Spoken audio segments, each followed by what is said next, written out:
Cashtown, but he's now the first base coach. This one is lashed to third. Lewis with the catch, the throw onto the bag, and the Hagerstown Braves have done it.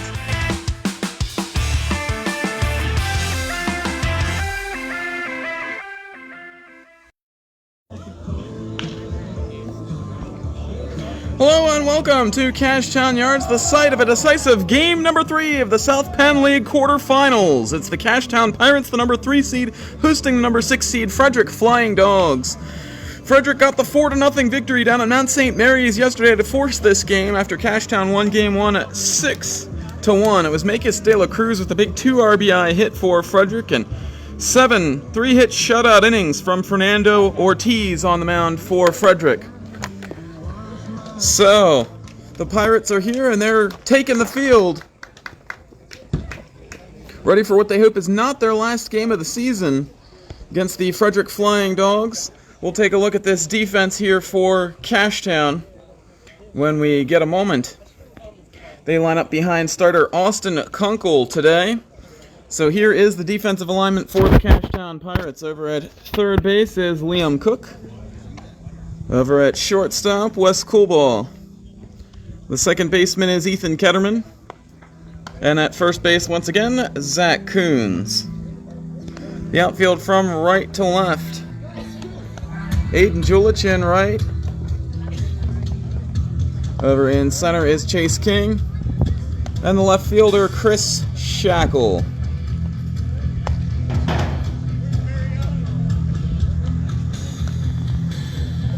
J.C. Collins behind the plate today for Cashtown, as he's back in there.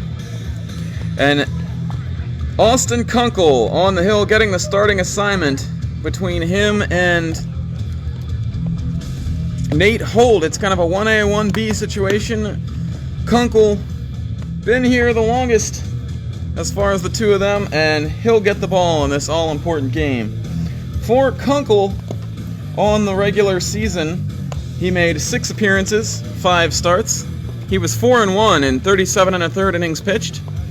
34 strikeouts, 10 walks, 34 hits, 14 runs, just 10 of them earned, and his whip was 1.23 on the regular season. First appearance for him on the postseason as it was Holt in game number 1, backed up by Colby Hahn, and then game number 2 it was Marshall Mott, pitching pretty impressively, a 6-inning complete game, giving up just 1 earned run. But it'll be Kunkel taking the mantle here today. The Frederick Flying Dogs lineup looks like this. It'll be Dougie Sims playing second base and leading off. Nate Kessler, the shortstop, bats second. Kevin Kopas, the third baseman, batting third. Makis De La Cruz, the center fielder, bats cleanup. Calvin Sickler, the left fielder, bats fifth. Kurt Moore, the catcher, batting at 6th. Gavin Williams, not the one from the Cleveland Guardians, batting 7th and playing right field. Chris Devine, the first baseman, batting 8th. And Ian Aberley, the designated hitter who led off game number 1, is rounding out the order here in game number 3. It's all the excitement of a game 7. Winner go home. It's an elimination game here in the South Penn League, and we're ready for pitch number 1 as Dougie Sims climbs into the box and Kunkel with the kick and the delivery. That one called a ball outside, 1 ball and no strikes. So Sims getting ahead in the count here. Sims had a key bunt hit yesterday, part of back-to-back bunt hits for Frederick. Ahead of De La Cruz's 2-run hit, this one is popped to second base. Ketterman catches that one on the fly and 1 down for the Flying Dogs here in the very first inning. We've covered 3 playoff games so far here in the South Penn League. The average score has been 11-1 for the winning team, 33-3 combined score in those 3 games for the winners. So, we're hoping for a little bit more of a competitive one here today, as Nate Kessler stands in there against Kunkel. This one misses high and outside. Kessler on the regular season hit .316. He was 12 for 38 for the Flying Dogs. It's the kick in the pitch. That one misses. 2 balls and no strikes. It's been 4 pitches for Kunkel, 3 of them out of the zone. The only one that was in the zone, the strike, was contacted for a pop-out to second base. That one misses about clavicle high, and it's 3 balls and no strikes On deck is Kevin Kopas. Frederick would love to get their number 3 hitter up with somebody on base here in the very first inning, as that one called a strike on the inside corner as Kunkel recalibrating things and finding the zone. Wonderful day here for baseball in Cashtown. Not too hot, a nice breeze blowing through the ballpark. As the kick and the throw, this one sent airborne to right field. Aiden Julich camps out. He's got it. Medium depth along the slope in right field for out number 2. So Kunkel with 7 pitches to get the first 2 outs of the ball game. It's been the theme of the South Penn playoffs here so far is good weather, and we hope that continues on through the semifinals and the championship series, which will come over the next 2.5 weeks. One of these teams will stay alive in that race as it's Kunkel with the pitch to Kopas, strike 1.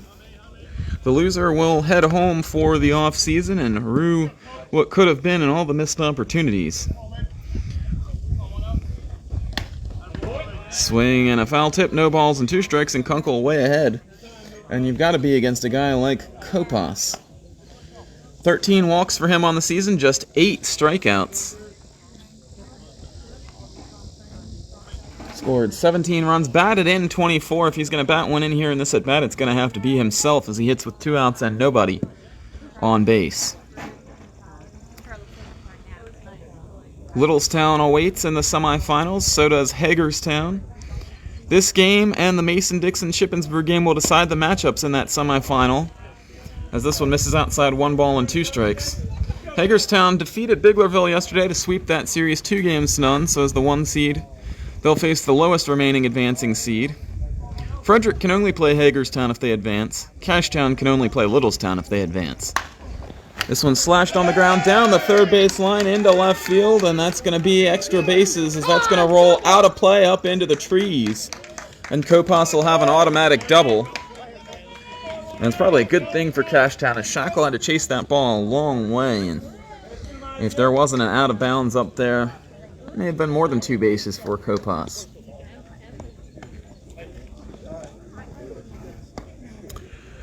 So Kopas into scoring position here now, and Kunkel will have a word with his veteran catcher, J.C. Collins. Collins, who caught his first game of the season in the finale last Saturday against Hagerstown, the regular season finale.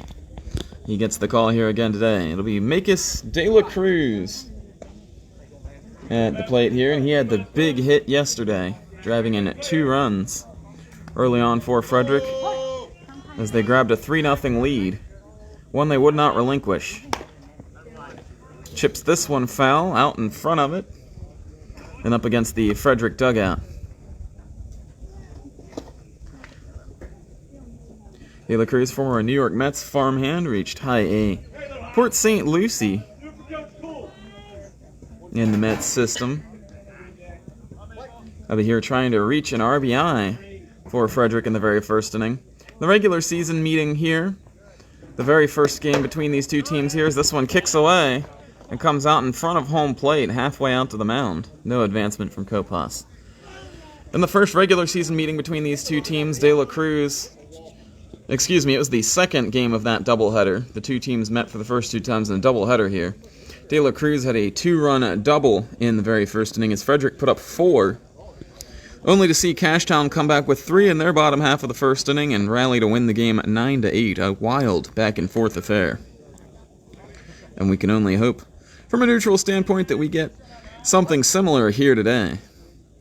All the fans of either one of these teams, they say no, we want to get a lead early and run away with this one. So that's a ball down low to De La Cruz, 2 balls and 1 strike to count.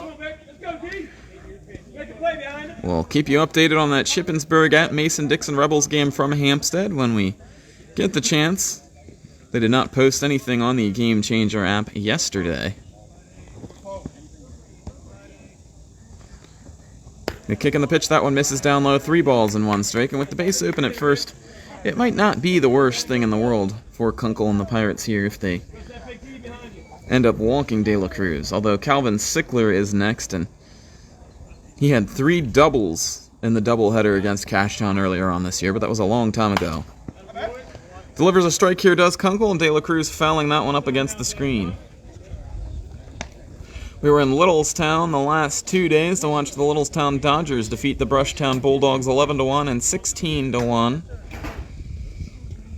On Thursday, we covered the opener of this series. It was Cashtown 6 and Frederick 1 behind 6 strong innings from Nate Holt. Austin Kunkel trying to inherit the mantle here. A swing and a miss. A nice pitch from him. He goes full count and then comes back and strikes him out. At the end of a half inning, it's Frederick 0 and Cashtown coming to bat here on Flea Flicker Media's coverage of the South Penn League quarterfinals. Back in a moment.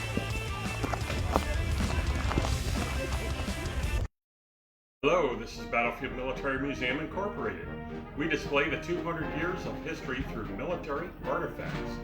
We start with the Revolutionary War and end with Vietnam. We specialize with American Civil War and World War II. We have a shop where you may purchase relics and military artifacts. We are open every day during the summer months and weekends during the spring and fall. See you in Gettysburg.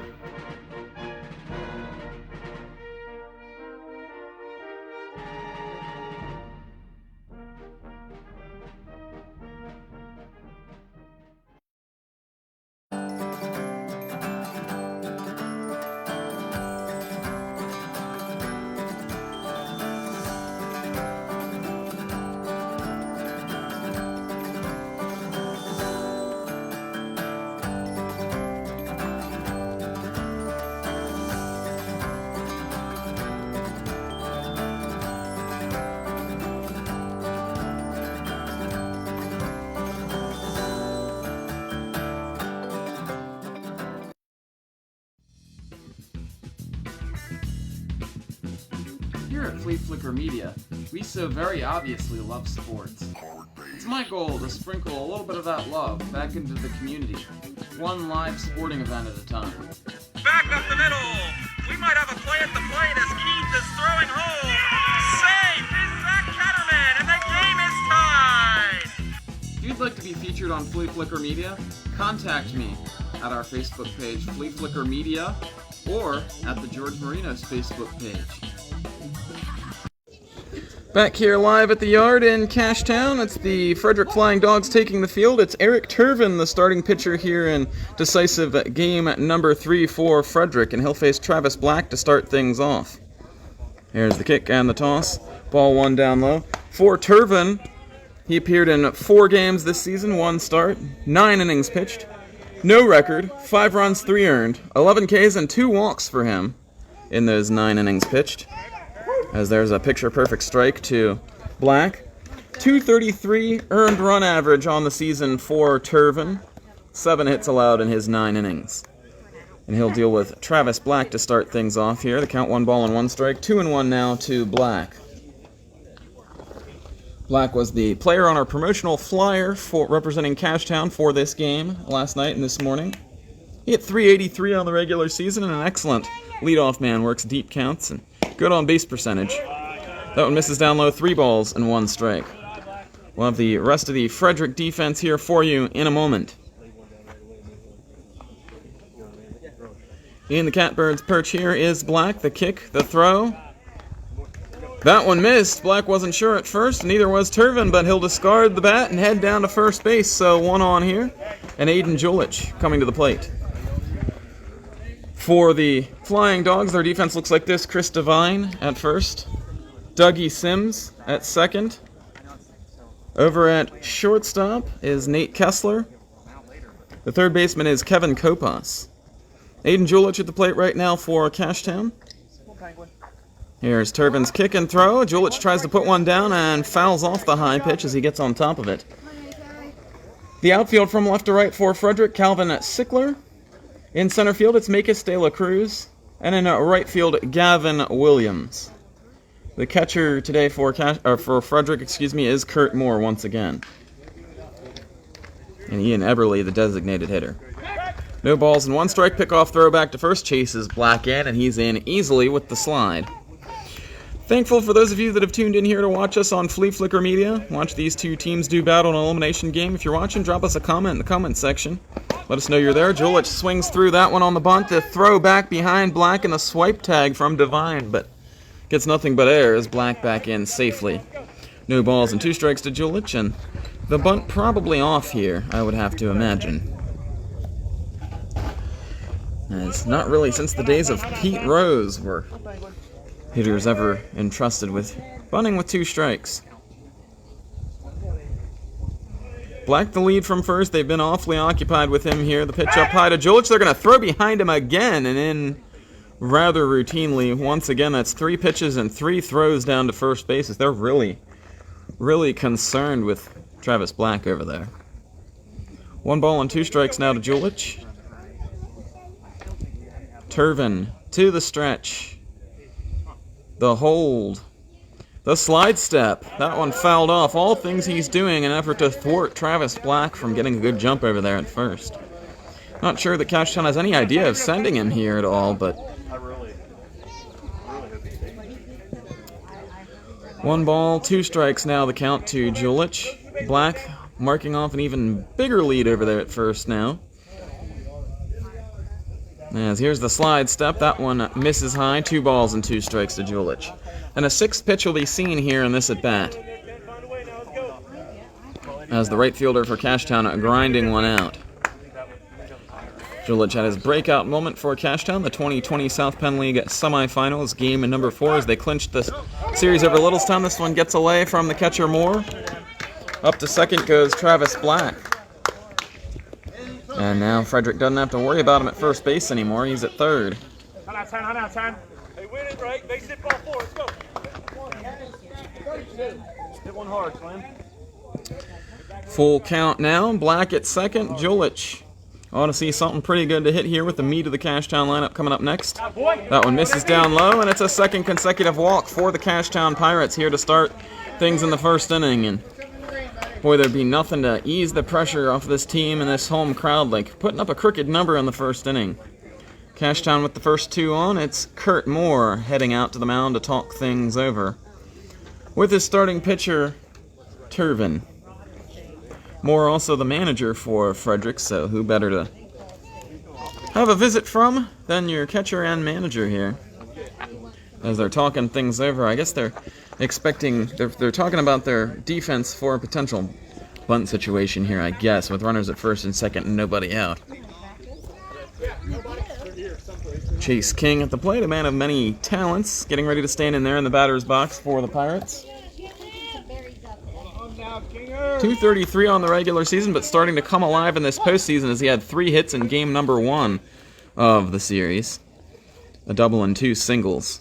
Infield is in at first base. King bunts this one back to the mound. Diving stab. It's caught.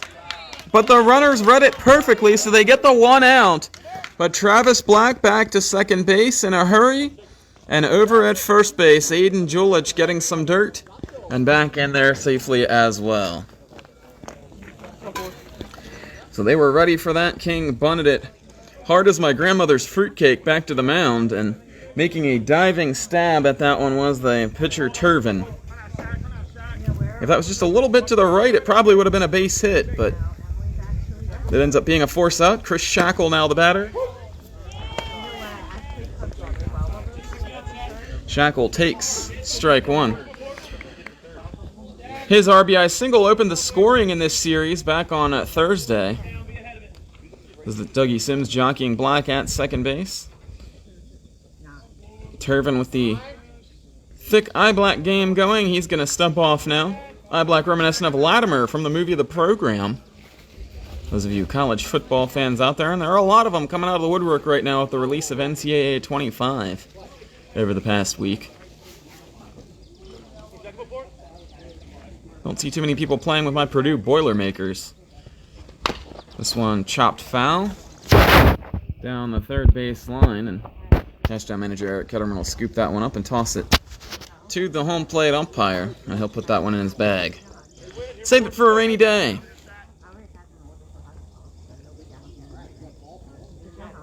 Chris Shackle playing left field for Cashtown here today, and They were trying to get the 2 in scoring position with less than 2 outs here for them, but they're still pretty happy to have a couple on for this big RBI gun in the middle of the order. Taking a long time is Turvin once again. That one a strike called. Strike 3 to Shackle. Good morning, good afternoon, good night. He'll hang a U-turn and head back to the dugout. Turvin with his first punch out. 2 away now after he walked the first 2. And Wes Coolball hitting in the 5th spot again for Cashtown. Stepping off and looking to second base is Turvin.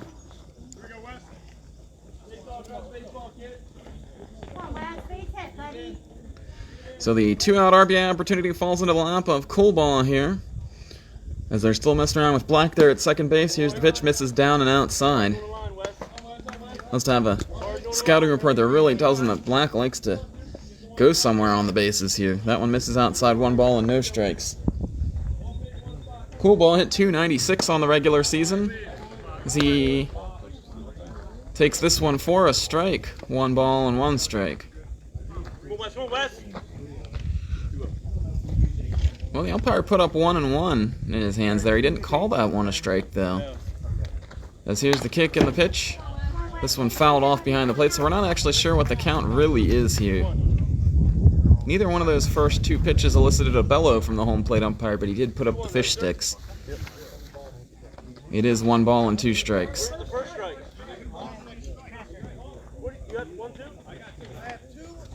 That's what's going on here. Manager Eric Ketterman, some controversy here as the Cashtown guys didn't know which one of those first 2 pitches was called a strike either. There was no sound made, but the base umpire has it as 2 strikes as well. 1 pitch away from getting out of this inning. Here's the pitch, strike 3! And that'll bring an end. Oh, wait a minute. Well, now they're saying that's only strike 2. So all that confusion, and it wasn't 2 strikes. It's 2 balls and 2 strikes now to Coolball.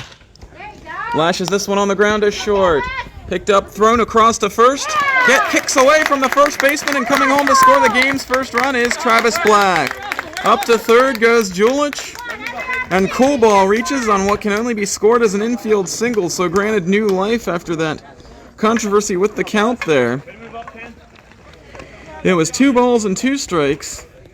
After all, and he gets the infield single. It was knocked down by the shortstop, Kessler, but the throw on to first wide, and that allows the runner to round third and come home.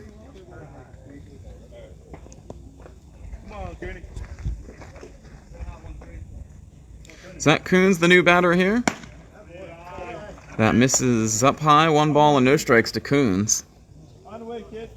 Coons who had a walk-off single against Frederick during the regular season, a bunt single to score the runner from third base. He's got a runner at third here. Probably going to try to drive him in the traditional way as that one misses, 2 balls and no strikes.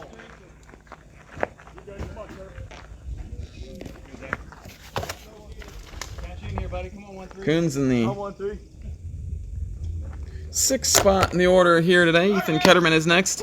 Here's the pitch. Throw down to second. Goes wide. And breaking for home immediately as Kurt Moore released that ball was Julich, so he'll get a stolen base, a steal of home. The delayed double steal for the Cashtown Pirates, and they've pocketed a second run here in the very first inning. They're set up for another as Coolball down to second with his stolen base. And the Pirates now have a 2-0 lead. So a pair of 2-out runs for the Pirates. That one misses up and in, and moving his arms back is Coons to get out of the way. First 2 batters for Cashtown walked in this inning. They've both come back to score. Go on through your pitch here. Cash in. No RBIs yet for the Pirates. Coons trying to change that. Drives this one to left field on the ground. We might have a play at the plate. Coolball rounding hard. Here comes the throw. It's way late, and Coolball scores. Coons does indeed drive in the first RBI of the game as Cashtown now up 3-0. And you see Coolball with that jersey covered with dirt from his stolen base attempt. It was that extra 90 feet that helped Cashtown steal 1 run, and it helped steal him a 2nd run here. So the Pirates with a dream start to this one. As Ethan Ketterman slides down a spot in the batting order to number 7, but he'll try to add the cherry on top here in this very first inning. Coons at first, very speedy, and you figure they'll be looking to keep him close. Was that one a called strike to Ethan Ketterman? Ketterman had a big walk in the first inning rally on Thursday as Cashtown played at 4 here in the very first inning at Cashtown Yards, on their way to a 6-1 victory in that one. Frederick with a few extra bats available today, so we figure we'll see the Frederick offense in full force in this one, but they've got to deal with Kunkel on the hill. Anything that Cashtown can add with the bats, though, is certain to be helpful in an elimination game. There goes Coons. Ketterman fouls that one off. To the right of our broadcast position, clatters up against the fence. Not quite the one that we almost got up in here earlier on in the year when Cashtown was playing Littlestown. That might have been Ketterman at the plate for that one, too. I'd like to give a shout-out to friend of the program, Chris Lippy, tuning in here on the broadcast. We thank you for all your support over the years. I'm glad you're tuning in here. Here's the kick and the throw. Swing and a miss from Ketterman, and that will bring an end to the first inning, but the Cashtown Pirates strike for 3. They lead at 3-0, heading into inning number 2, here in an elimination game in the South Penn playoffs. Back with more in a moment.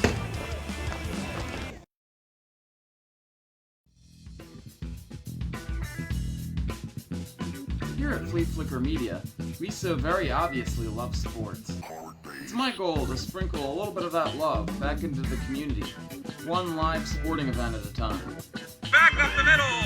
We might have a play at the plate as Keith is throwing home. Safe is Zach Ketterman, and the game is tied. If you'd like to be featured on Flea Flicker Media, contact me at our Facebook page, Flea Flicker Media, or at the George Marinos Facebook page.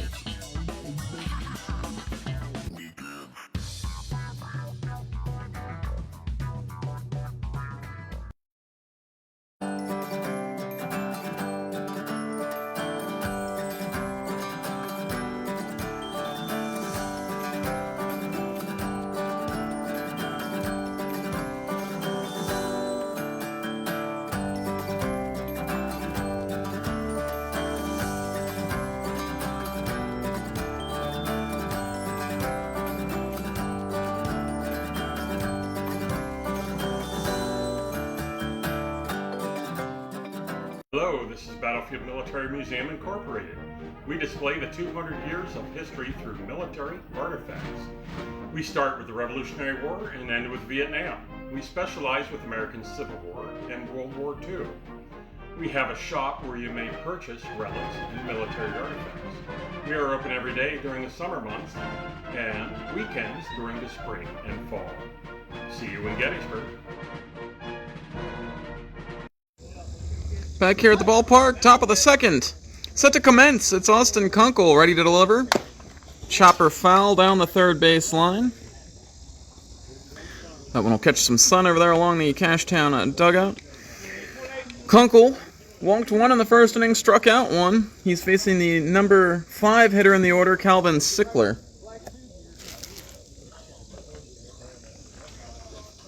No balls and 1 strike. Here's the pitch. No balls and 2 strikes now.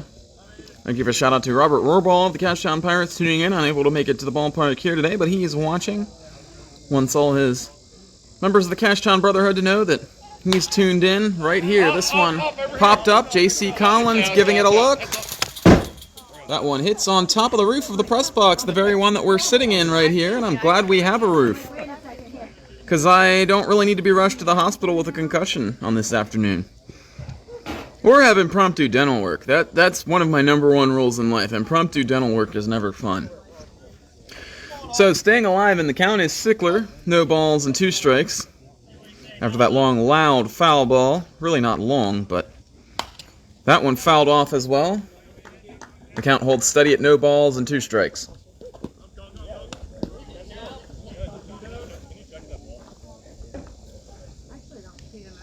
Expecting a lot of viewership around the South Penn League today as fans of the Littlestown Dodgers and Brushtown Bulldogs, they don't have a game today. New Oxford Twins season has concluded, so we figure we'll get a few of those guys tuning in here as well. As there's the pitch. This one lashed up the middle. Base hit for Frederick. First one of the game, as King will block that one like a street hockey goalie. And the Frederick Flying Dogs have the leadoff man on here in the second. And like we've always warned you, this Flying Dogs offense doesn't go quietly. They are facing one of the very best pitchers in the South Penn League here today, but he's got to be locked in if he wants to keep this 3-0 lead for his team. Kurt Moore, the catcher, wears number 34, and he hauls himself to the plate now. Sickler the lead from first. Not very aggressive over there so far. That one snapped up by Collins, but it ends up behind him for a moment. As a catcher, it's not all about keeping the ball in front of you, but it's about keeping your body close enough to it and your eyes on it so you give that runner the idea that you might be able to pick it up and fire it to a base at any time.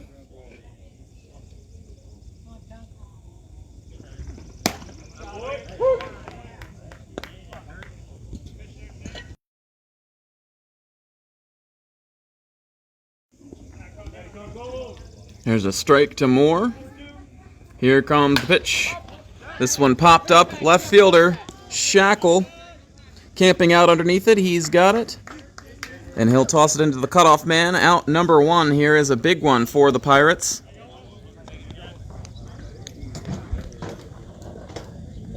And Kunkel went from being pretty much a number 3 starting pitcher option in a loaded Cashtown Pirates rotation to growing into being the guy that gets the ball, the Sunday starter in an elimination game in the playoffs. And so far showing that his manager's trust in him is warranted. This one popped up, heading into the Bermuda Triangle down the left field line. Shackle sliding, makes the catch, a poof of dirt, kicks up as his knees slide. And he's got that one for out number 2, so 2 F7s here to start the second inning. And you put a star next to that one, as that'll be one of the finer plays we'll probably see on this afternoon in the field. Comes from Shackle. He's got a cannon for an arm, but he's known more for what he does with the bat than what he does defensively. So that's a nice one to add to the highlight reel for him. And a nice out for Kunkel, as still at first, with 2 outs now, is the leadoff single from Sickler. What's up, Emily? How you doing? Doing okay.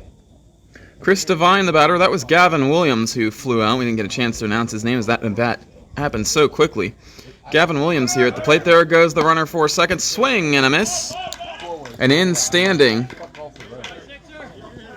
is Sickler, so he does move up an extra 90 here.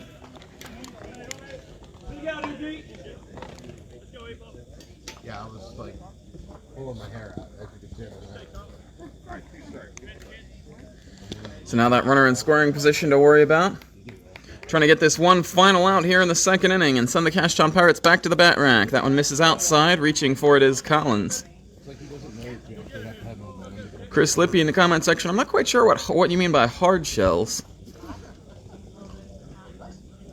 But thank you for the kind words. This one sent high towards the middle of the diamond. The pitcher backing away from it, calling everyone off, is Zach Coons, a second baseman by trade. Hauls that one in from his first base position on the mound.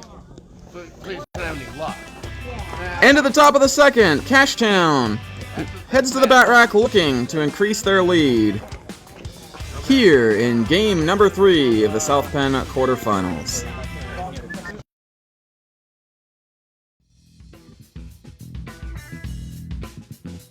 Here at Flea Flicker Media, we so very obviously love sports.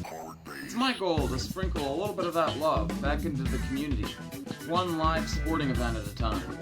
Back up the middle. We might have a play at the plate as Keith is throwing home. Safe is Zach Ketterman, and the game is tied.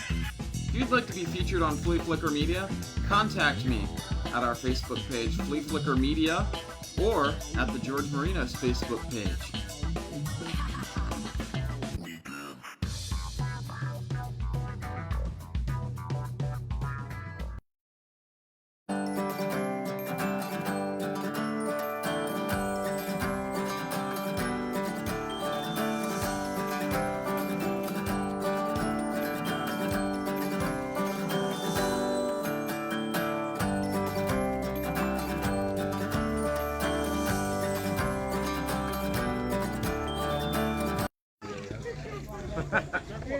Liam Cook will lead things off for Cashtown here in the bottom of the second. The Pirates holding a 3-0 lead and looking to add on to it. As that one misses down low, 1 ball and no strikes to Cook, who caught the opener in this series, but getting the day off from behind the dishes. Collins, knowing him, he probably volunteered for this assignment here today. At this point, yes. No, I remember when I had one of those. That misses inside, 2 balls and no strikes. So Chris talking about hard shell crabs. That sounds good, man. Hard shell crabs and baseball on a nice warm summer day.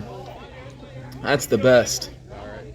There you go. 2 balls and 1 strike now the count to Cook.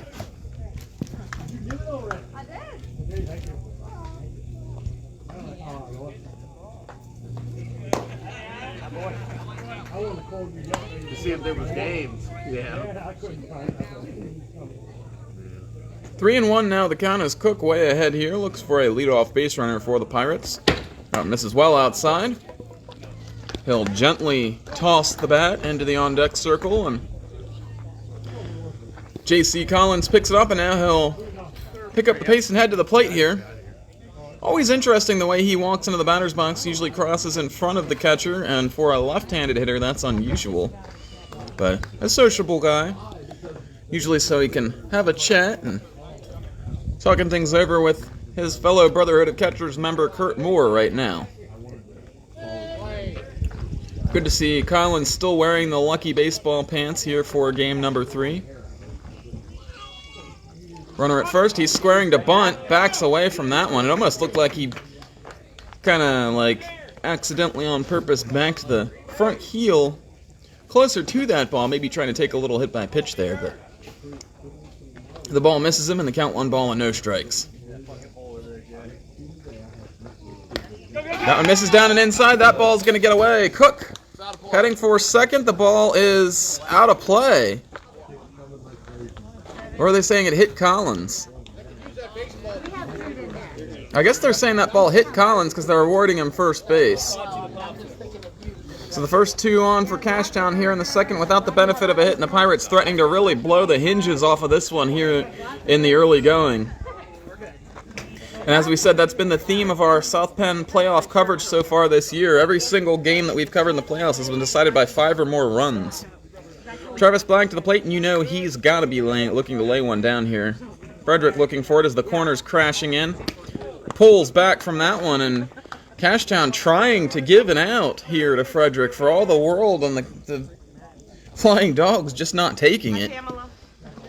How are ya? 1 ball and no strikes to Black. Hi, how are you? 7 out of the first 8 pitches here in the inning have been out of the strike zone. That one misses down low, blocked by Kurt Moore. There's activity in the Frederick bullpen already. We'll try and see who that is over there. Looks like number 12, maybe? 22? Somebody with a 2 in their number. It could be Matt Hughes getting up in the bullpen over there for Frederick as Kurt Moore heads out to the mound for a mound visit. If y'all can see that number on this broadcast, y'all have better vision than I do because I can't quite see it live. And I'm pretty sure live has a better pixel rate than the zoom feature of this broadcasting device. It does look like Matt Hughes over there warming up in the Frederick bullpen. They're not wasting any time as they need to get outs here. Black drags that one. Oh, it spins away from the first baseman. Throw to first into the runner, but they get the out with Dougie Sims covering. That was a strange bunt as he was able to deaden that one. It plopped up into the air and then spun down in the ground. First baseman gets that almost on the third base side of the pitching mound. It spun and stopped right in that little dirt landing strip between the mound and home plate. And now 2 in scoring position. As Aiden Julich, the batter, he walked his first time up, came around to score on a wild pitch. That one misses. Looked like he took something off of that one to try and get it over. So Cook walked. Collins was hit by a pitch. Black sacrificed. And Julich ahead in the count 1-0. Julich ahead in the count 2-0, and the infield in all the way around for Frederick. They're in very far at first base. As Divine in a couple of steps on the grass. Everybody else is on the dirt. Sims the closest to the grass at second base of the others. Misses down low, 3 balls and no strikes. And I would say it looks for all the world like they're pitching around him to set up the double play, but Turbin just hasn't had the location here this inning to start things off. So, and Chase King is next. Good luck doubling him up on a ground ball. This one misses high, ball 4 pitch walk, and they're loaded. Frederick can probably bring the infield back now, at least in the middle. It looks like the second baseman and the shortstop are retreating. Looks like at third, he's still playing even with the bag there, and at first, Divine's still in on the grass. The base is loaded. If it's hit to the middle, they're going to try to turn 2. If it's hit to the corners, they're going to try to go home. King takes strike 1, and a heck of a time for Turbin to get it over. He needs to. It's now or never. Nowhere to put him. His team already trailing by 3. Chase King at the dish. He bunt popped out to the mound his last time up. Well laid on that one and fouls it up the first base line.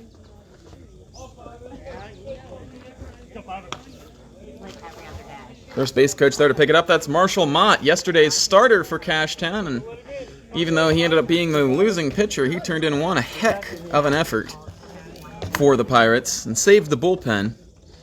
All hands on deck for this one. Ground ball to short. It gets through. That'll be an error. It's going to plate a run for the Pirates. They lead it 4-0. As Cook in to score. As that one gets through the shortstop over there. That's usually Pfeiffer's position. But Kessler playing it here today. And that'll be the first error of the ball game for the Flying. That'll actually be the second error. It'll be the first person that reaches as the result of an error. Shackle drives this one to center. De La Cruz on his horse. Hauls that one in. He's going to wind up and throw to third. Here comes the runner for the plate. It's Collins. He's in. And in safely at third is Julich. So Cashtown with a nickel on the board here now. As Collins in to score. De La Cruz has a heck of an arm. Made that play close at third. Really no chance for him to get that out at home. They're going to appeal at second base right now to see if Julich left early, and the rule from the base umpire is that no, he did not. Men on the corners here for Cashtown is Cool Ball now looking to pick up the pieces. And if picking up the pieces means you've already scored 2 runs and are up 5-0 in the second, sign me up. 1 ball and no strikes to Cool Ball, who singled back in the first inning. There goes the runner for second. Strike to Cool Ball. The throw down to third. It gets away from Kopas, who throws his glove at it, and that should be an automatic run. As Julich home to score and moving up to third, and now the ball thrown away from left field. But King will have to stop at third as the ball banked up by the catcher Moore. And Cashtown tried to, well, they tried to steal at first, and Kurt Moore thought he would get fancy and throw behind the runner at third, but he airmailed it into left field.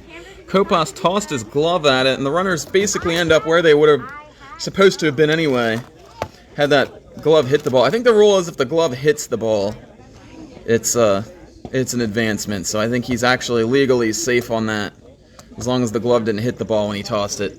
Either way, a 6th run scoring for Cashtown, and Ryan Shriver, who's the bench coach today, heading out to the mound along with Kurt Moore, and we'll see if a pitching change comes here, but it looks like not. It looks like Turbin is going to continue on the hill. So a mini disaster there for Frederick, as a 3rd error for the Flying Dogs. 1 ball and no strikes to Cool Ball. That one misses in the dirt. 2 balls and no strikes. First base and second base now unoccupied, but starting to run up a heck of a pitch count here if you're Turbin. And Hughes is sat down in the Frederick bullpen. That one misses high. 3 balls and no strikes.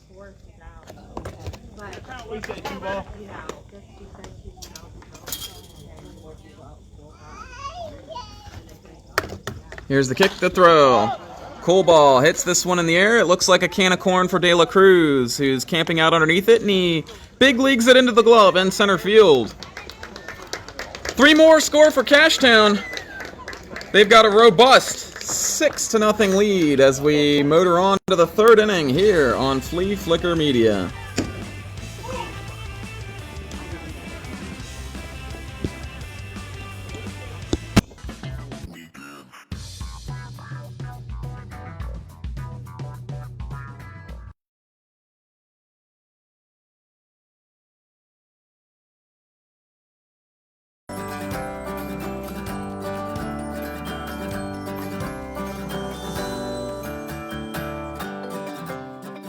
Hello, this is Battlefield Military Museum Incorporated. We display the 200 years of history through military artifacts. We start with the Revolutionary War and end with Vietnam. We specialize with American Civil War and World War II. We have a shop where you may purchase relics and military artifacts. We are open every day during the summer months and weekends during the spring and fall. See you in Gettysburg.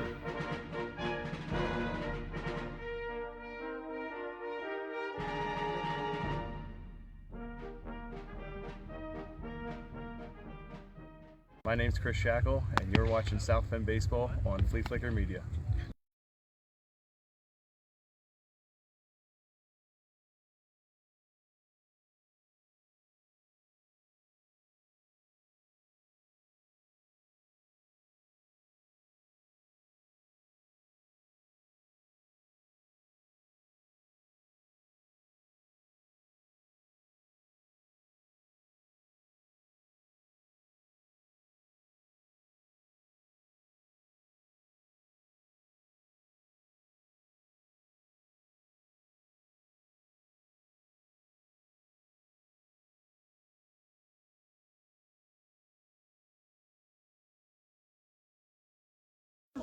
Back to the ballpark here for the top of the 3rd. Austin Kunkel now with a 6-0 lead in hand.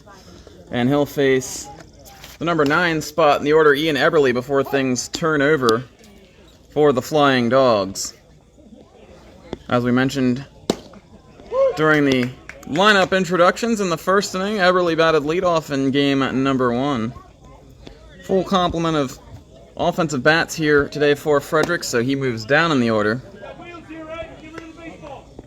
1 ball and 1 strike the count. Interesting poll question posed here from the Biglerville Black Sox Flea Flicker Media page, as this one sent down the 3rd base line. Hauling that one in is the shortstop. That's Cool Ball over there to catch it in fair territory and 1 away here in the 3rd. The question was, who's my pick for MVP and Player of the Year? Well, and you can take this with a grain of salt because I covered Sundays in the regular season, but looking at the stats and covering what I covered, I like Jake Saylor of Littlestown as the MVP of the league right now. He would be my pick. Dougie Sims misses the pitch up high, or takes the pitch up high, 1 ball and no strikes. As for pitcher of the year, I'd have to think about it. I mean, the guy on the mound right now, Austin Kunkel, certainly is a candidate, as that one misses high and inside, 1 ball and 1 strike. Kunkel's a good candidate. There's from New Oxford, Huff, as that one misses up and in. Derek Huff had by far the best numbers of anybody in the league this year. He pitched about 10 less innings than most of the other candidates, and New Oxford had a really rough season, but just based on the raw numbers alone, I'd say Derek Huff has probably the strongest case for pitcher of the year in the South Penn League this year. But it could go anywhere. It could go anywhere. I mean, like I said, Kunkel on the Hill certainly has a chance. There's certainly some Hagerstown pitchers that are in the running. I do think for one of the first times, though, we may not see any Hagerstown guys win any of the 3 major awards this year. I don't know about that 100%. And again, I've only seen Hagerstown play once this year. Jarrett Biesicker had an amazing season, hit over .520 to win the batting title this year, but Jake Saylor hit .476, and he did it with a lot of slug for probably the best Littlestown Dodgers team I've ever seen.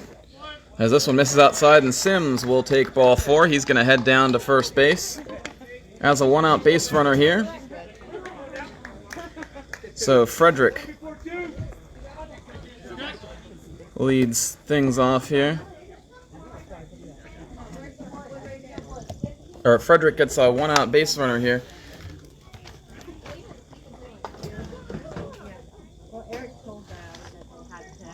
So Kessler to the plate now. He'll take that one for a strike, no balls and one strike. Kessler flew out to right fielder Aiden Julich pretty deep his last time up. No balls and one strike to count. Looks like the Black Sox giving their candidacy for Gus Gladhill for Pitcher of the Year. Justin Gladhill for the Dodgers. I certainly think, yeah, he's certainly a candidate too. He's certainly a strong candidate too. Like I said, just based on the raw numbers, though, I don't think anybody had a better season than Derek Huff on the mound for New Oxford, as limited as the sample size was for him. It was still a large enough sample size that it should be taken seriously. It's chasing Sims back to first base. With the pickoff throw is Kunkel.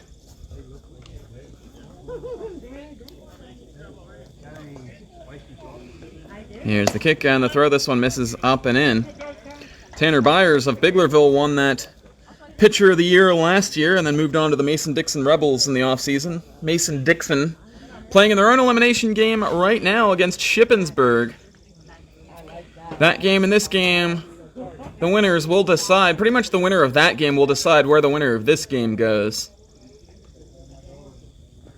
Because this one misses up high.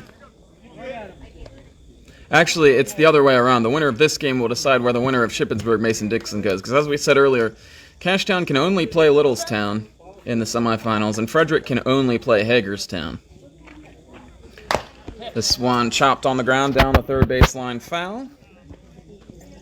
Yeah, we've seen Gladhill a couple times this year, and he's been really good anchoring that rotation for the Dodgers. Dodgers into the semifinals on Tuesday.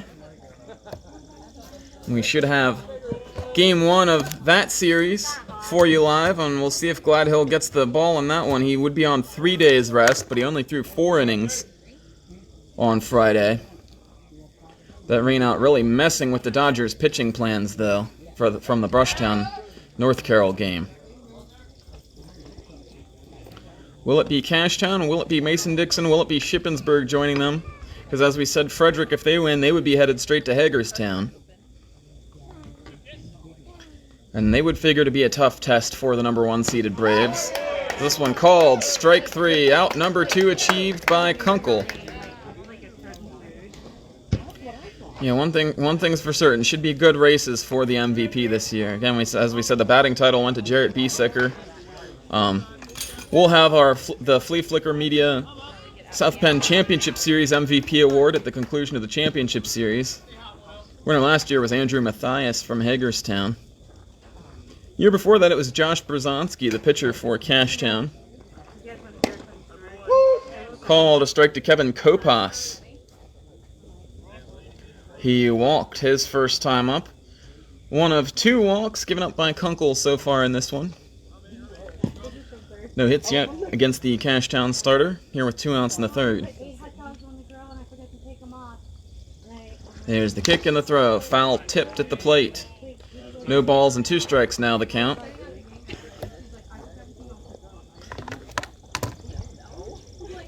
As Collins talking things over with Kopas a little bit there as the umpire heads out to the mound. A little professional courtesy for Collins, who was nicked by that foul tip. Kopas will have a word with his third base coach here now, as that's Ray Riggles.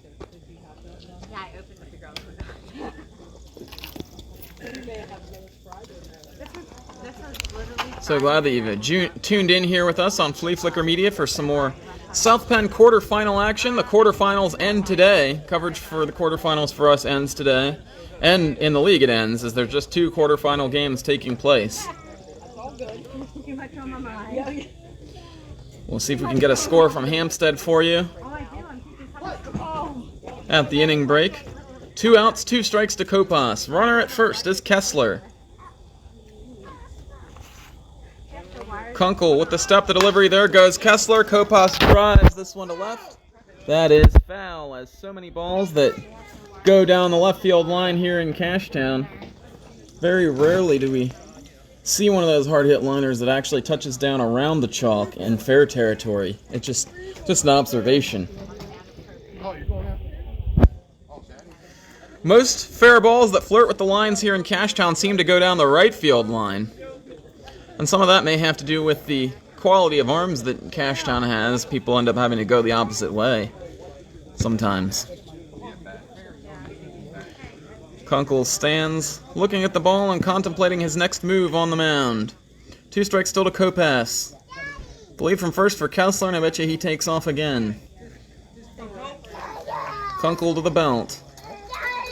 Here's the kick. He's staying put. Fouled off by Kopass. It's always interesting when a team sends the runner or when the runner decides to go on one pitch of an at-bat, like deep into the at-bat, like a 2-strike pitch. There's a foul ball, and then he doesn't go again on the next one. A couple of theories at play there. Maybe the runner's tired, or 2, maybe he doesn't think he can get as good of a jump.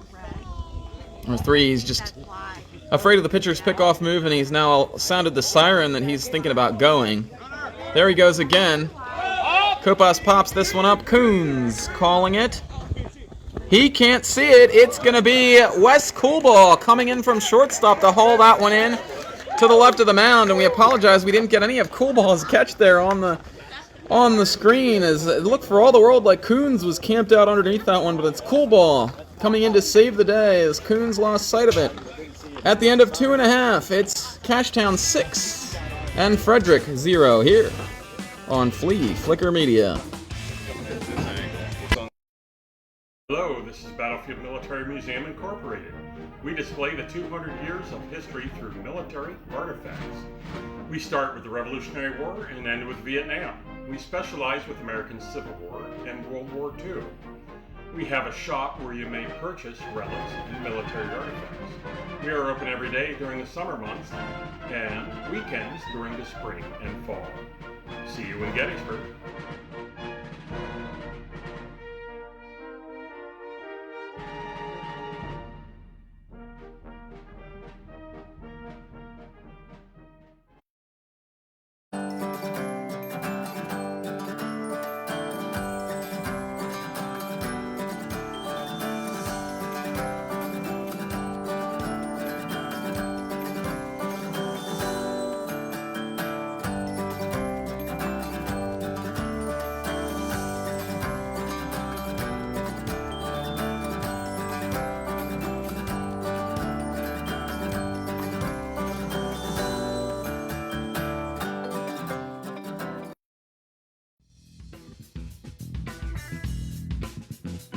Here at Flea Flicker Media, we so very obviously love sports.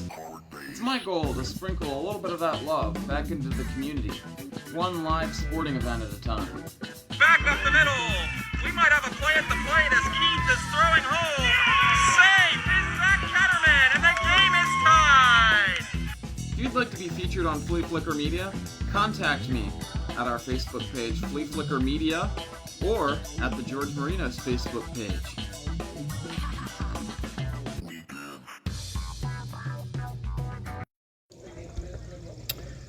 Pitching change for Frederick as we come back for the bottom of the 3rd inning. It's Matt Hughes taking over on the hill for the Flying Dogs after 2 turbulent innings from Turvin. Strike 1, ball 1-2 is Zach Coons leading things off. I'd like to give a shout out to some longtime viewers, Calvin Benevento and Max Lang, tuning in here this game. Calvin expressing his support for his teammate Justin Gladhill for Pitcher of the Year. Like I said, there's a number of really great candidates. So, that's always a tough award to pick. As Coons hits this one in the air, De La Cruz camps out underneath it, and you hear the smack of the mid as that one pops in there. 1 down for Hughes. The line closed on Turvin as he goes 2 innings. He struck 2 out. He walked 4, hit a batter, and gave up, looks like just 2 hits, as that one misses down and outside to Ethan Ketterman. Coolball and Coons had the hits, and then a bunch of walks, some errors, sac fly from Chris Shackle in there. Ketterman hits this one on the ground to short. That's through for a base hit for Ethan Ketterman, and that's got to feel good for him. As One out hit for him, and the Pirates with the bottom third of the order here now with a man on.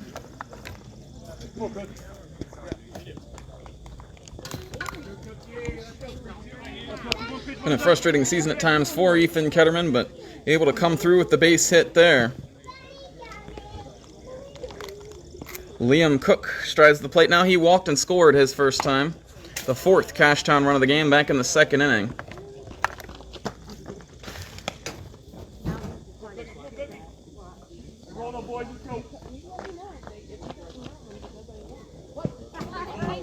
So center field and that 5.5 hole between short and third seem to be getting a workout here from the Cashtown bats. Thought misses down low. It kicks away, but not far enough for the advance from Ketterman, as he wasn't bouncing off on the balls of his feet for that secondary lead there. That's the only way you're able to move up on one that doesn't kick that far away from the catcher. 2-0 to Liam Cook. Jack knifes away from that one. 3 balls and no strikes. Refreshing to see that one not called a strike, as we've seen so many times in the South Penn League and High School League. The ball almost hits the batter. Even in the Atlantic League, the York Revolution, the ball almost hits the batter and it's called a strike. It's not a good look. So 3 balls and 1 strike now the count.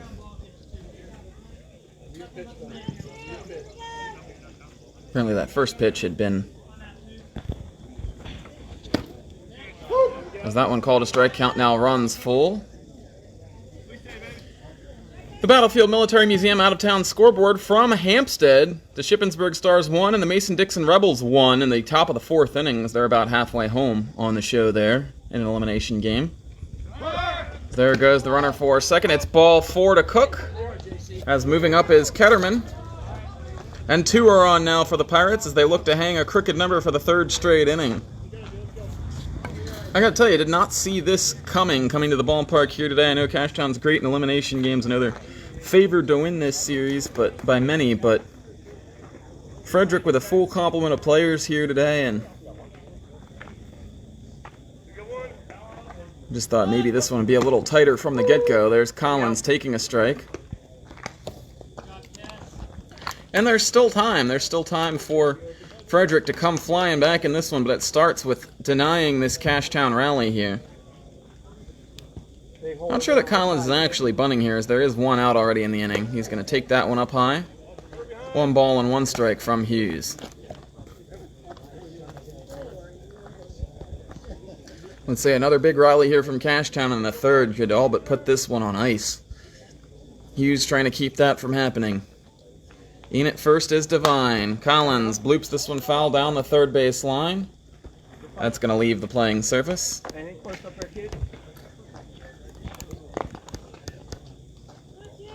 Forgot I was live on air there for a moment. I was testing out the grip on my tripod here, so I apologize for some awkward, ugly movement of the camera there that really didn't have a purpose. The 1-2 pitch, foul tipped at the plate. Kurt Moore takes a piece of that one with him. Well, we've been a foul ball magnet this year. Been to 2 Baltimore Orioles games, got a ball in each one of them, and 3 balls at a York Revolution game a couple weeks ago. And then Littlestown hit 2 balls into my lap yesterday, and now we have a ball on top of the press box here at Cashtown. So, I'm feeling like maybe I should start wearing a helmet to these games. There's lots of helmets up here in this booth here at Cashtown. The old yellow style Pittsburgh Pirates 70s and 80s style helmet. And you got the black classic with the yellow C that the Cashtown Pirates still wear to this day. Hughes' pitch. Collins fouls it off.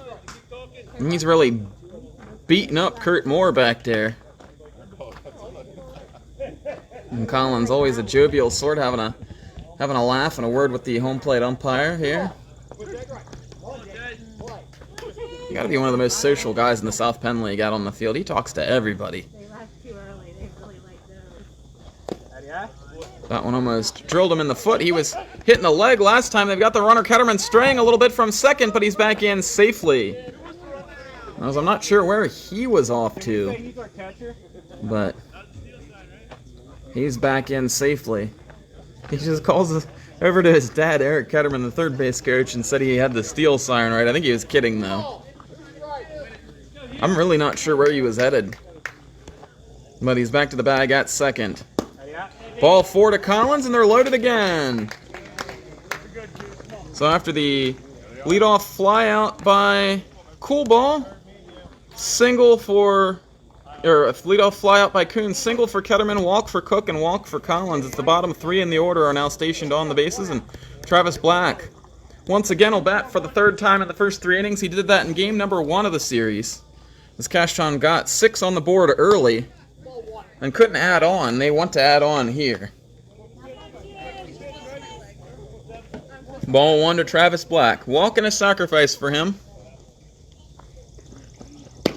He'd be happy to take another walk here. Hughes happy to pepper the zone with that one there, and the count 1 ball and 1 strike.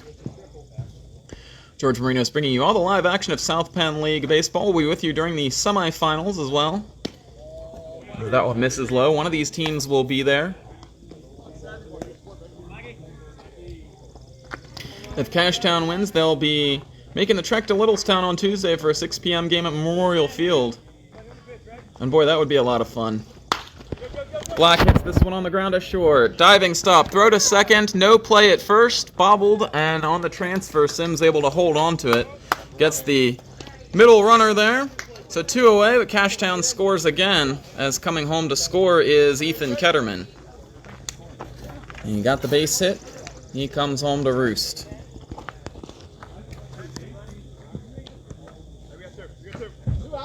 Aiden Julich now, as he's walked twice, looking to join the hit parade. This one a blooper into center, perfectly placed, down in front of De La Cruz.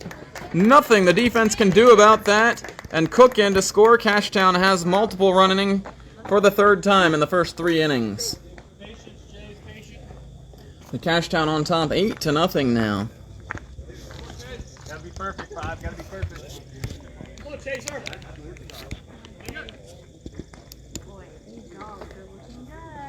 Chase King with the pitch. He fouls it off down the first base line into the Cashtown bullpen. Noted knuckleballer Ryan Shriver is up at the pen for Frederick. The Pirates saw him in game number 1, and they did not enjoy facing him, as he put up 4 2/3 scoreless innings in the losing effort. That one called a ball, 1 ball and 1 strike.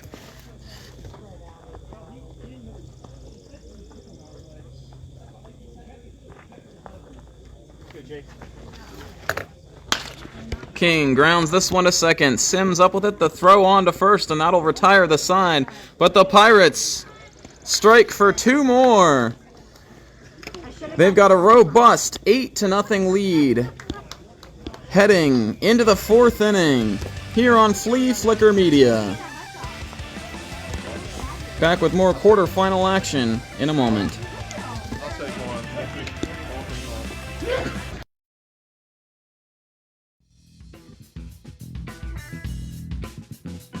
Here at Flea Flicker Media, we so very obviously love sports. It's my goal to sprinkle a little bit of that love back into the community, one live sporting event at a time. Back up the middle.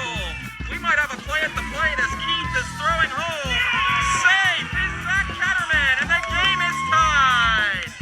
If you'd like to be featured on Flea Flicker Media, contact me at our Facebook page, Flea Flicker Media, or at the George Marinos Facebook page.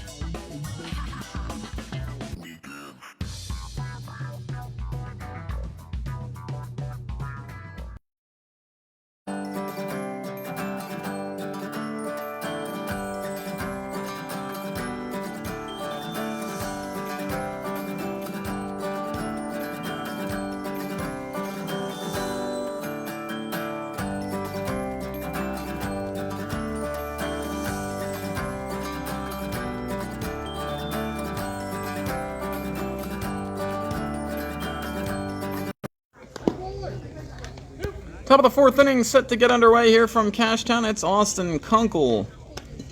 3 scoreless so far to begin this one, and the offense has exploded in his support, as Cashtown looking good in their effort to push themselves into the semifinal here. Seems similar to what happened in 2022 when these teams met in the quarterfinal round. Cashtown won a walk-off victory in game number 1. Then they lost game number 2 down in Frederick, and then game number 3 up here in Cashtown. The decider was a blowout, 9-2, I believe, in favor of the Pirates. Right now it's 8-0, and Makis de la Cruz trying to change things a little bit here. This one chopped on the ground to third base and foul. Oh, Max, I hope the game looks good on your TV screen right now. Always try to pull these feeds up on my Facebook afterwards and see how things look. Definitely looks very good on the handheld up here. That one called a strike to De La Cruz, no balls and 2 strikes. To the center fielder for Frederick. Just 4 hits for Cashtown have led to their 8 runs here so far. They've been very judicious with their swings at the plate. As that one fouled off and De La Cruz stays alive.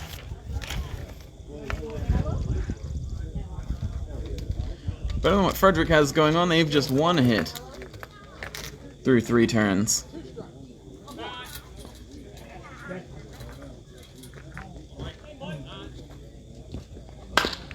De La Cruz slashes this one on the ground, up the middle, that's into center for a base hit. He'll take a wide turn at first and then head back to the bag. And the former New York Mets farmhand has the second Frederick hit of the game.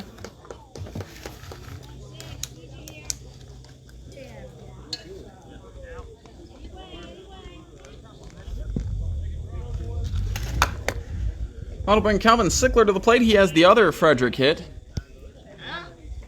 That led off the second inning. Foul tips this one into the glove of Collins, and boy, as a catcher, don't you just wish a first pitch foul tip into the glove counted as an out. But not the rules that baseball currently employs. Glad to hear it's looking great on the TV. That's good. That's what we aim for. All right, here's the pitch. This one driven to left. Going.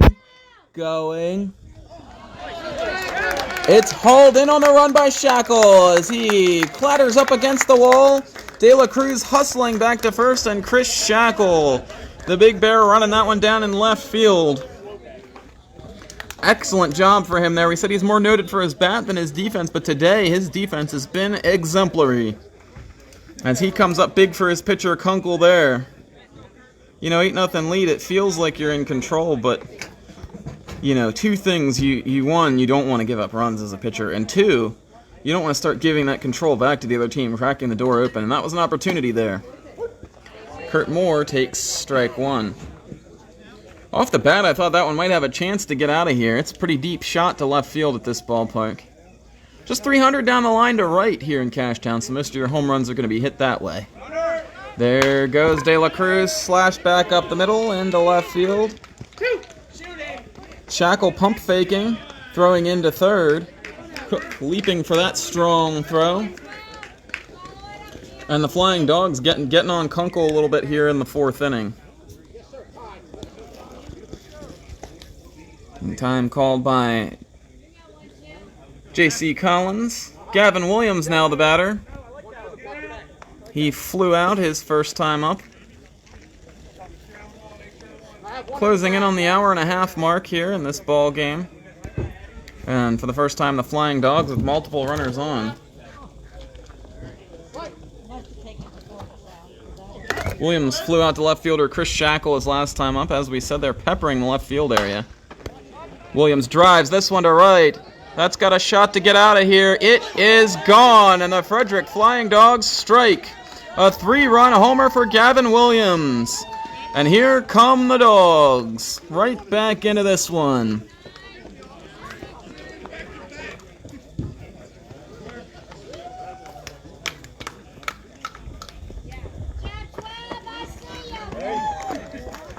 Don't sleep on that Frederick offense. 1 swing, 3 runs. And Kunkel has his line punctured for the first time here today. Off the bat, you can tell that one was going to go. Julich gave it a courtesy look, but out into the vegetable field beyond right field. That's Zach Ketterman territory. Check swing. They're going to say that... Well, they were trying to check with the base umpire. They're calling it a strike now. Yeah, it didn't really look like he did go far enough with the bat on that one. Really didn't look like he went anywhere with the bat on that one, really. But count no balls and 1 strike. That one misses down low, 1-1. So the 3-run homer for Frederick. Gavin Williams. Just what they needed. They needed to not come through with 1, not 2, but 3. And they nearly carved the lead in half. Swing and a miss from Chris Devine. He's 0 for 1. Made the final out of the 2nd inning for Frederick. Some kids out there searching in the cornfield for that one. Maybe you can see that out there in right field. Should find it unless it burrowed down in some roots out there. And a little bit of a stunned silence from the Cashtown crowd as I think a lot of people weren't expecting Kunkel to get touched today, as this one lifted to center. Chase King came in a couple steps, then angled back into the gap with some help from Chris Shackle giving some directions. And there are 2 outs now here in the 4th. The important thing for Kunkel, it happened, it's over with, you got a 5-run lead, you're still doing pretty good on the mound, just get back at it and get the next out, and he did. Hey, and he can still claim the Jim Palmer, he didn't give up a grand slam there. Misses down low to Ian Eberle, a very dangerous hitter out of the number 9 spot for Frederick. It's like having a second leadoff guy for them. Spanked foul down the first base line, way out in front of that one. 1 ball and 1 strike. Yeah, don't sleep on the flying dogs. Cashtown would have been just fine letting sleeping dogs lie, but Gavin Williams with a poke. Down low, 2 balls and 1 strike as Frederick looks to turn the lineup over. Dougie Sims on deck. Guy with a lot of power. This is the hit 6 or 7 home runs in a season in his youth days. As this one drilled to center, tracking back as Chase King twisted around and he hauls that one in. So the Flying Dogs get some wood to the bat there, get some wood to the ball there in the 4th inning. They score 3 on the 3-run homer by Gavin Williams. Cashtown still leads it 8-3. We're halfway home on the show.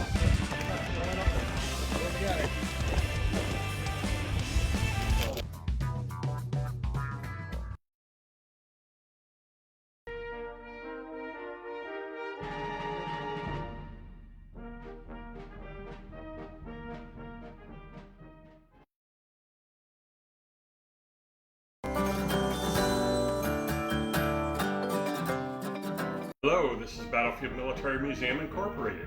We display the 200 years of history through military artifacts. We start with the Revolutionary War and end with Vietnam. We specialize with American Civil War and World War II. We have a shop where you may purchase relics and military artifacts. We are open every day during the summer months and weekends during the spring and fall. See you in Gettysburg.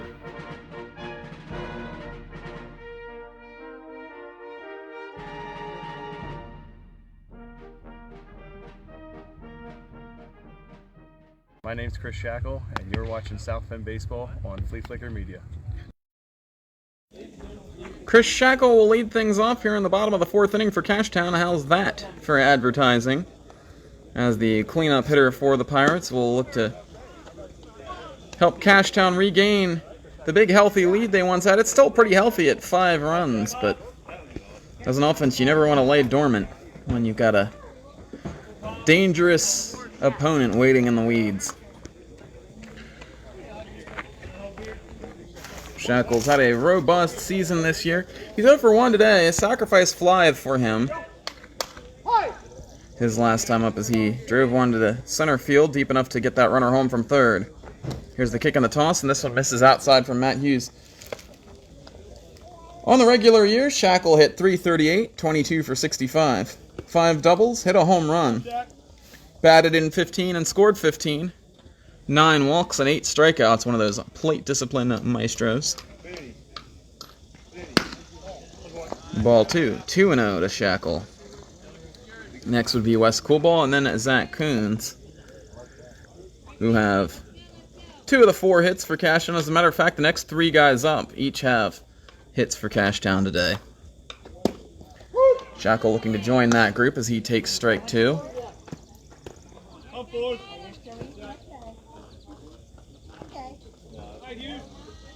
8-3, Cashtown leads it here in the bottom of the 4th. We're just over halfway home in this one by a few pitches. The kick, Shackle drives this one to right. That's going to get down and into the cornfield. Throwing up the arms is the right fielder for a ground rule double for Shackle. Excellent opposite field swing there. Stayed back on that one and drilled Hughes to right field.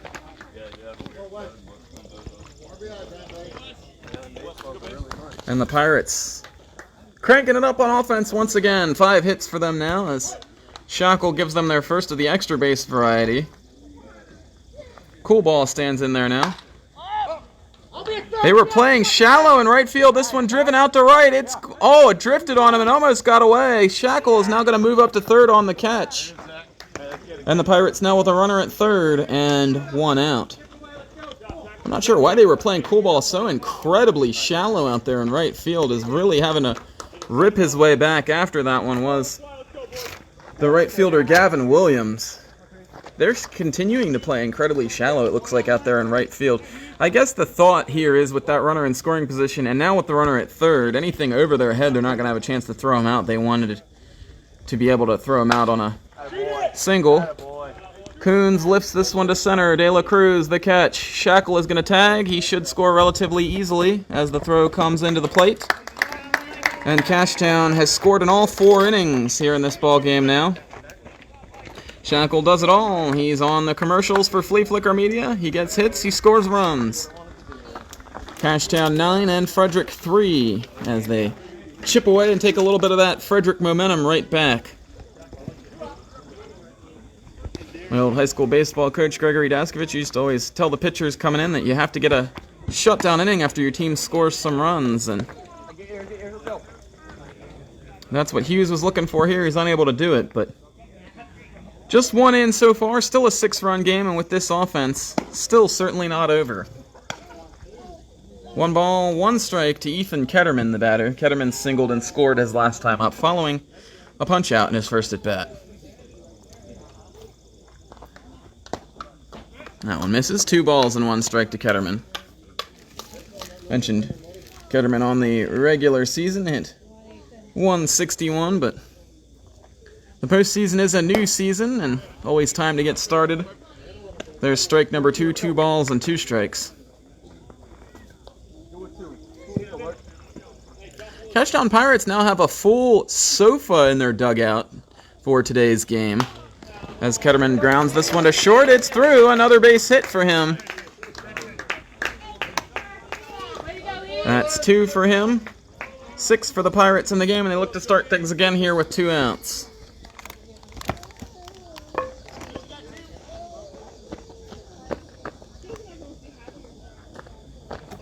Liam Cook, the batter, he's walked twice. He's scored twice as well.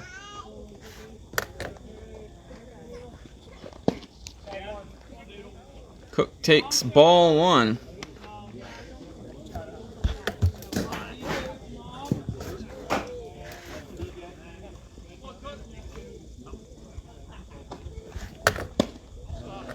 Strike 1 to Cook. Playing third base today for the Pirates.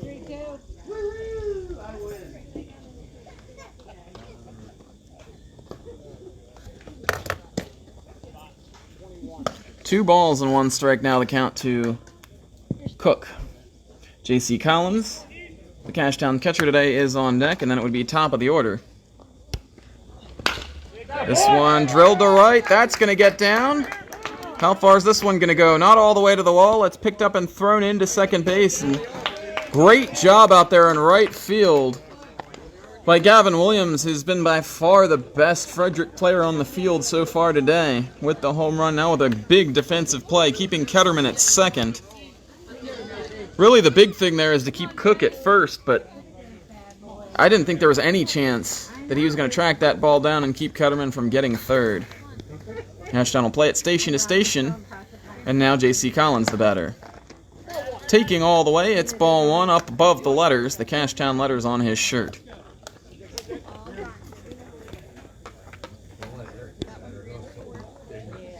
Cashtown looking to expound upon a 6-run lead here in the fourth. They got one in the frame.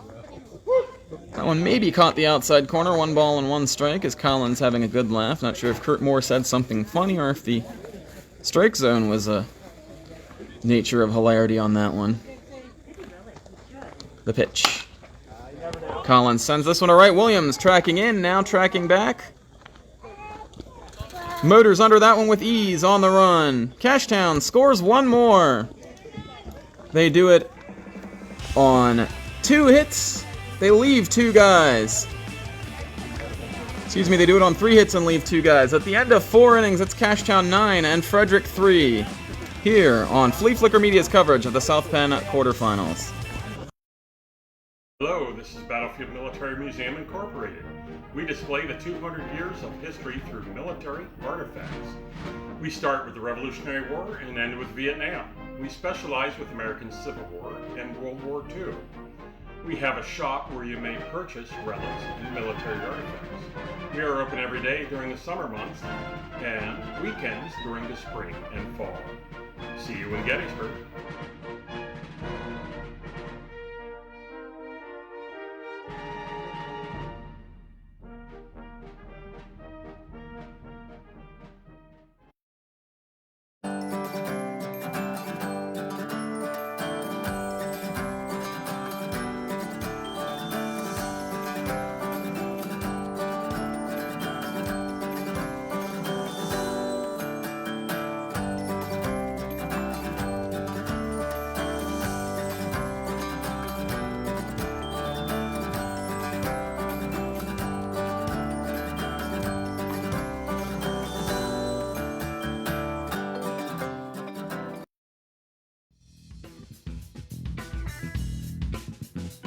Here at Flea Flicker Media, we so very obviously love sports. It's my goal to sprinkle a little bit of that love back into the community, one live sporting event at a time. Back up the middle. We might have a play at the plate as Keith is throwing home. Safe is Zach Ketterman, and the game is tied.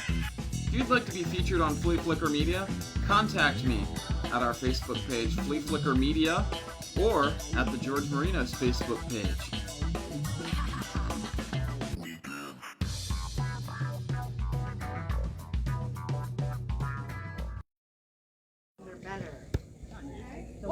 Fifth inning underway here. It's Austin Kunkel continuing on the hill for Cashtown.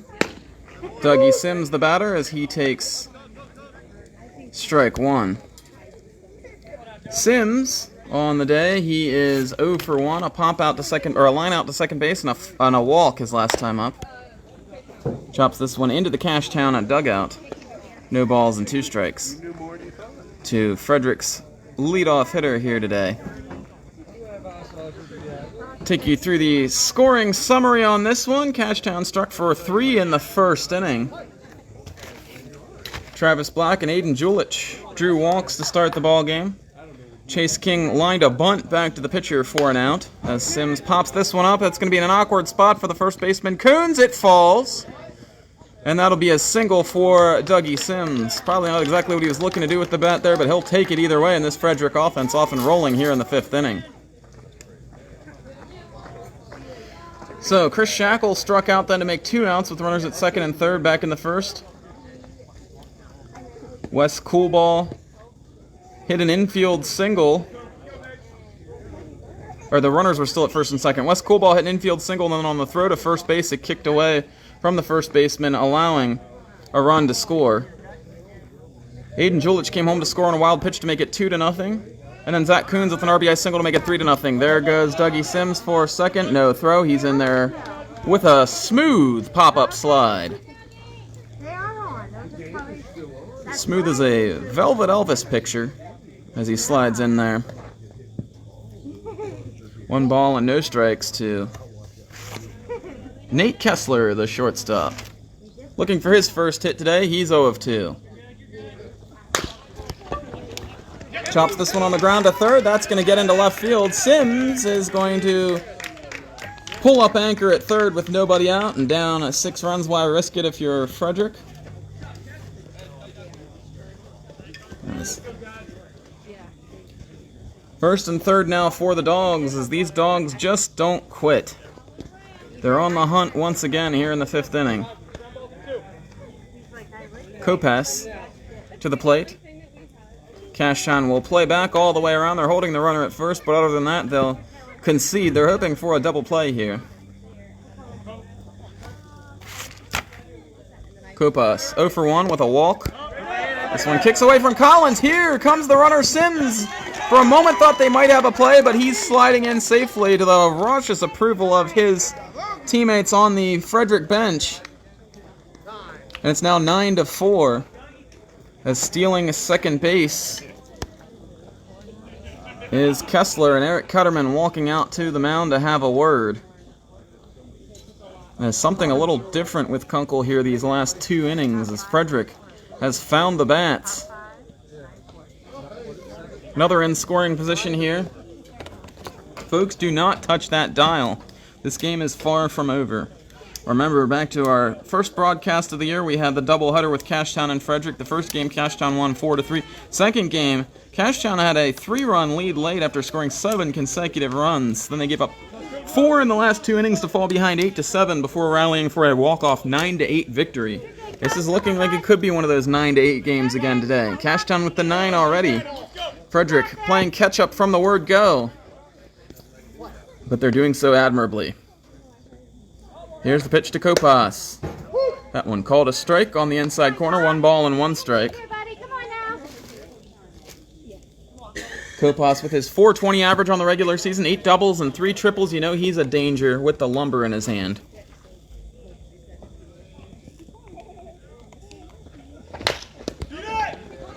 Chopped to short. That one's going to get through. It's going to be an infield single, and coming around to score is Kessler, and Frederick has a 5th run.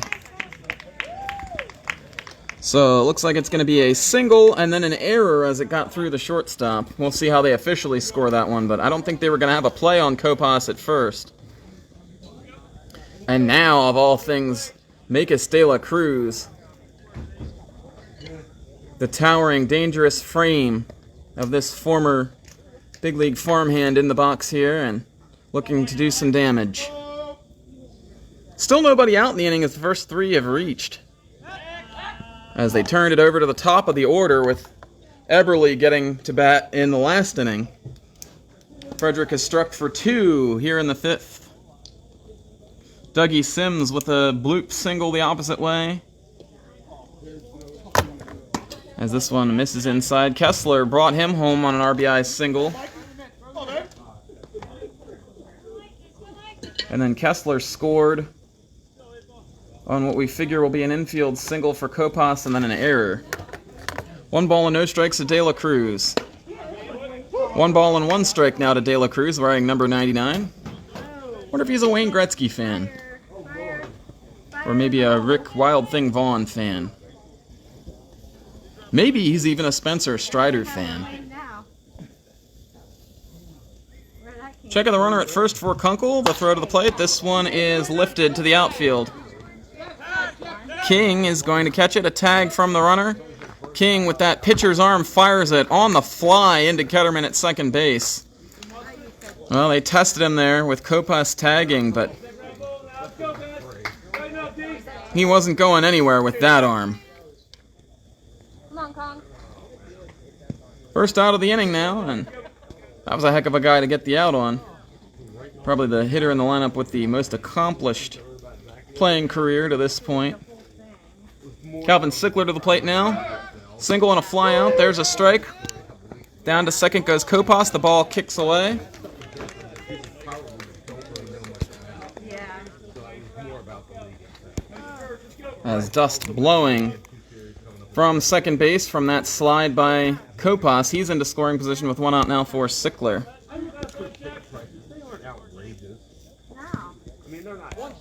Work things out with our tripod here. We're having some trouble today. Folks back home haven't really noticed, but I'm not satisfied with the camera work that I've done so far today. Swing and a miss, no balls, and 2 strikes. Cashtown 9, Frederick 5. So Cashtown, after they struck for 3 in the first inning, they got 3 more in the second without the benefit of a hit. A walk to Liam Cook. J.C. Collins was nipped by a pitch in the ankle. Sacrifice bunt by Travis Black moved them both up. Then Aiden Julich walked to load them, as it's a swing and a miss for Kunkel, who gets a big out, number 2. Chase King reached on an E6 that brought home a pair of runs to make it 5-0, and then Chris Shackle lifted a sac fly to make it, or Chase King's ground ball that turned into an error brought home one to make it 4-0. Shackle made it 5-0, and then Aiden Julich scored on a double steal. Kurt Moore to the plate now. So Cashtown led 6-0 after 2 innings. Moore with a fly out to left and a single on his line today. Swing and a miss. Well, they say he foul-tipped it. No balls and 2 strikes to the batter, Moore.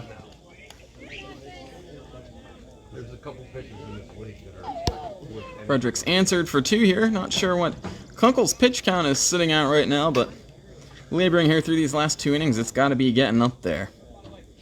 Wonder who Cashtown would have to close a game out here today, or if they'll just try to let Kunkel go the distance. That one misses down low, 1 ball and 2 strikes. On deck, Gavin Williams, and Cashtown would just as soon as see him to lead off the next inning with nobody on base, in case he repeats what he did in his last at-bat. Moore pops this one up to first baseman Coons. There, and he's got it in the first cut of the outfield grass. So Frederick strikes for 2. Cashtown holds on to the lead. They lead it by 4 at the end of 5 innings here on Flea Flicker Media. 4.5 innings. Back with more action. Hello, this is Battlefield Military Museum Incorporated. We display the 200 years of history through military artifacts. We start with the Revolutionary War and end with Vietnam. We specialize with American Civil War and World War II. We have a shop where you may purchase relics and military artifacts. We are open every day during the summer months and weekends during the spring and fall. See you in Gettysburg.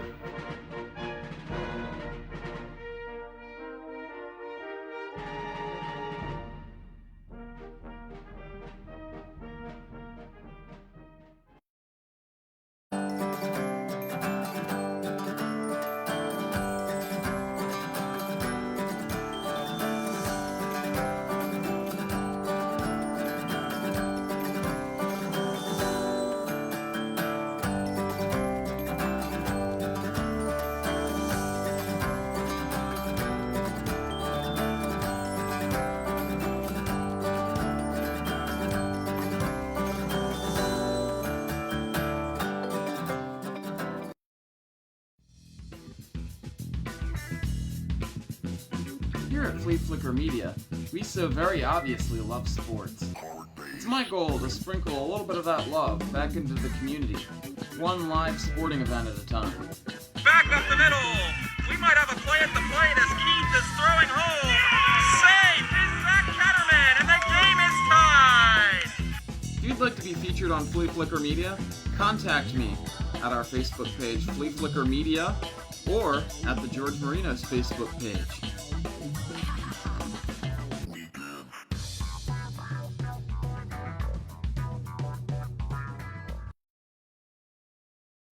Back here for the bottom of the 5th inning, Cashtown will answer Frederick's top of the order from the 5th inning with the top of the order here in the bottom half of the 5th, as it's Travis Black leading things off. 5 runs, 8 hits, 3 errors for Frederick. 9 runs, 6 hits, no errors for Cashtown so far. An odd little ball game going on here today. As that one misses, 1 ball and 1 strike the count to Travis Black.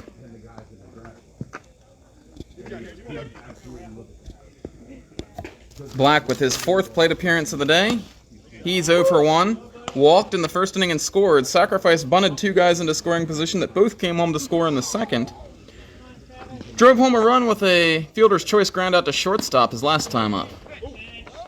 Swings and misses here, and there's the strikeout for Matt Hughes. I believe that's his first on the day. First strikeout for Frederick pitching since the first inning. As Hughes on for his 3rd inning of relief here. We did have Shriver up in the bullpen, and he continues to be up in the bullpen for Frederick in this elimination game. Figure he's going to be getting in there sooner rather than later. Julich the batter now. He takes a ball 1 high.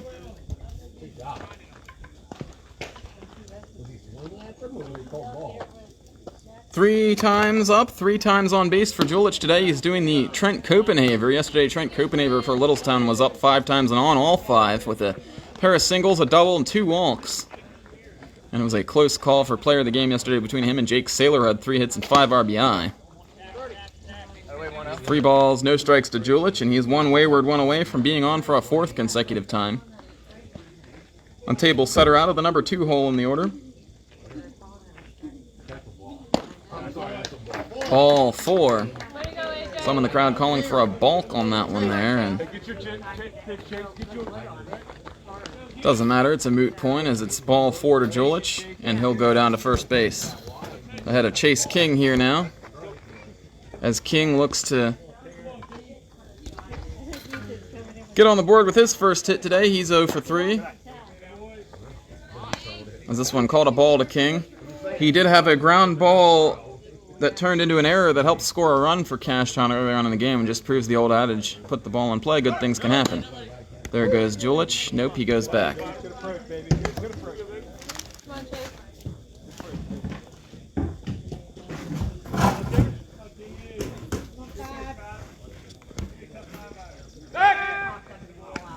Julich chased back to the bag at first.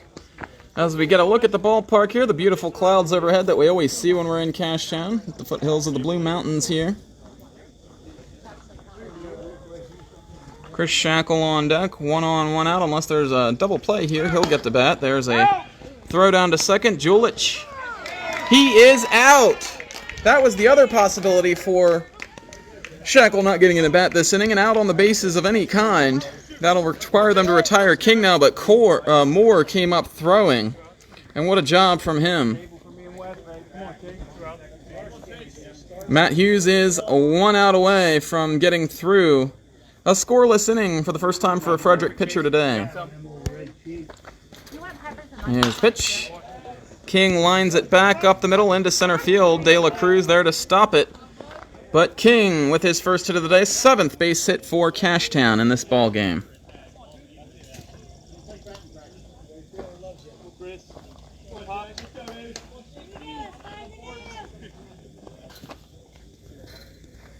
And now it's Chris Shackle.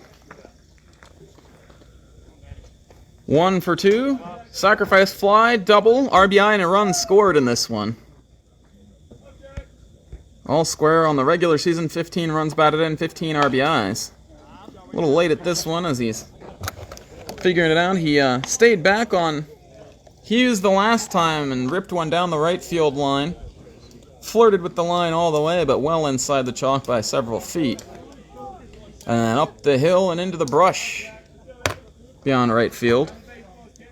Looking to matriculate Chase King around the bases here and get Cashtown into double figures. Ground ball to short. Up with it, the throw across to first is Kessler. Momentum on the side of the Frederick Flying Dogs right now as they've chipped their way back into this one. They get their first scoreless inning in the field today. We head to the 6th. Time running thin for the Flying Dogs, but they're in it. Back with more playoff baseball in a moment. Hello, this is Battlefield Military Museum Incorporated.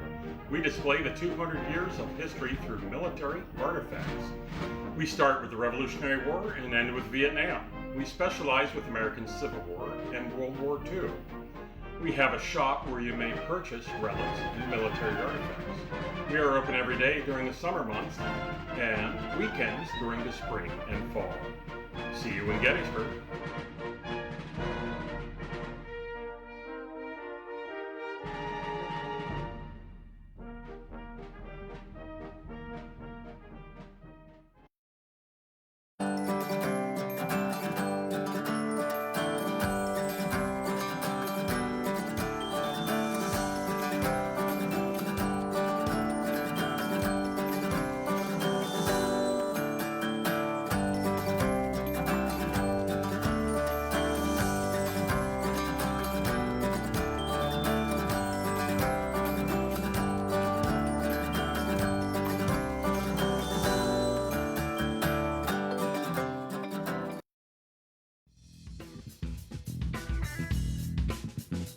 Here at Flea Flicker Media, we so very obviously love sports. It's my goal to sprinkle a little bit of that love back into the community, one live sporting event at a time. Back up the middle. We might have a play at the plate as Keith is throwing home. Safe is Zach Catterman, and the game is tied. If you'd like to be featured on Flea Flicker Media, contact me at our Facebook page, Flea Flicker Media, or at the George Marinos Facebook page.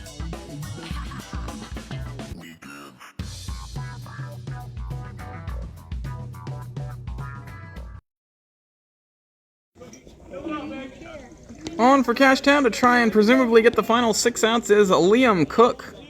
One outing for him on the season. It was against these Frederick Flying Dogs. I do believe we had that one on air. 1 appearance in relief, 5 2/3 innings pitched, 124 earned run average.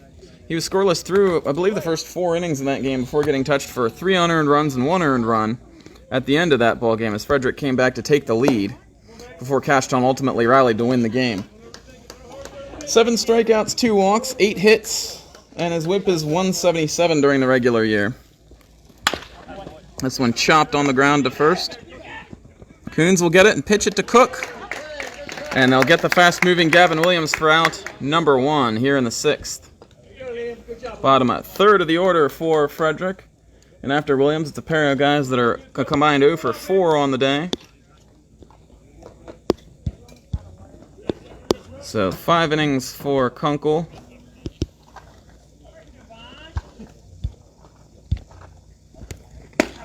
Is that one a strike at the knees to Devine, who's trying to start things off for the Flying Dogs here now. 0 for 2 is the first baseman for Frederick. Belted to right field, but not having to move until the ball got to him was Aiden Julich as he leaps for that one in right field. And quickly 2 outs here now. Boy, that got a rise from the crowd here, as that ball looked like it was scalded right at him. Off the bat, it sounded like it was going to go a lot farther than it did. Then Julich got a beat on it, thought it was coming right to him, and ended up going almost over his head.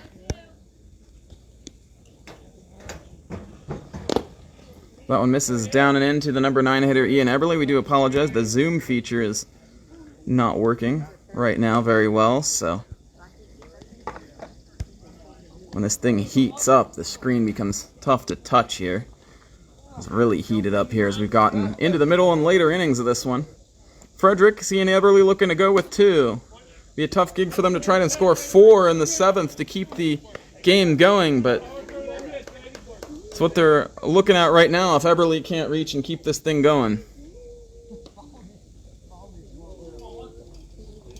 Kicking the toss from Liam Cook. That one catches the zone. Did that one catch the zone? Wow. I don't think he called it.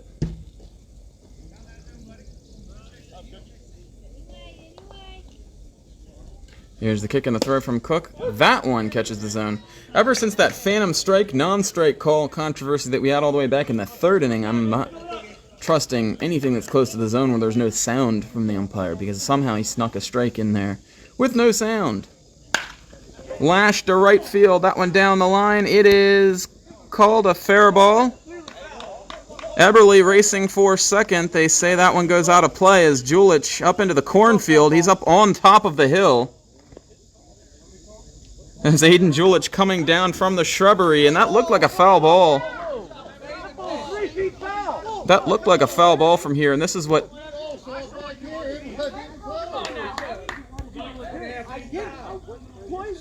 I didn't call foul, I didn't do this, that's foul. Second, here we go. Wow. We got the ump show going on here in the 6th inning as he's been difficult to deal with the strike calls all day, and now he's going at a fan in the crowd.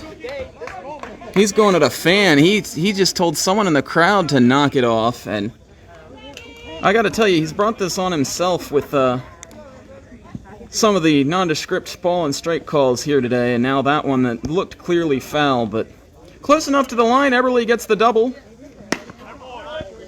That one called a ball to Dougie Sims. Borderline pitch going the way of the Flying Dogs here, and start of this at bat, so Frederick with some life injected into them here. So contentious moments there for Eric Ketterman out to talk with the home plate umpire. They thought that he had signaled that it was foul. Nobody signaled anything. The base umpire down the line didn't even point to signal that it was fair. Eberle just kept running hard. Julich ran after it. He actually went up the hill to go field that ball. So Sims fouls that one off in the count, 1 ball and 1 strike.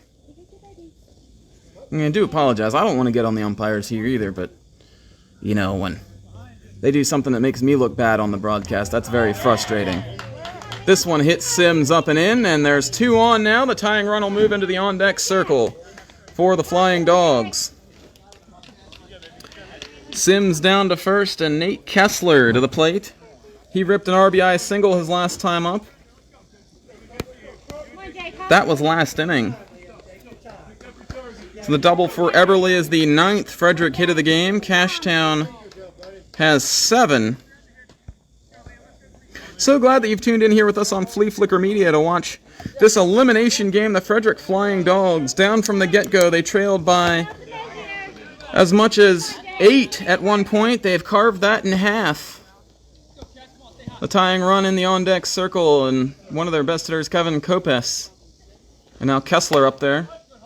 Takes it high. Ball 1. Interesting, the Cashtown's going with a guy that's thrown just 1 game this season to this point. 5 2/3 innings for him on the year. They must really trust him. And probably a little thin on pitching down there in the dugout. Marshall Mott here today, but he threw 6 yesterday. As there's strike number 1, 1 ball and 1 strike.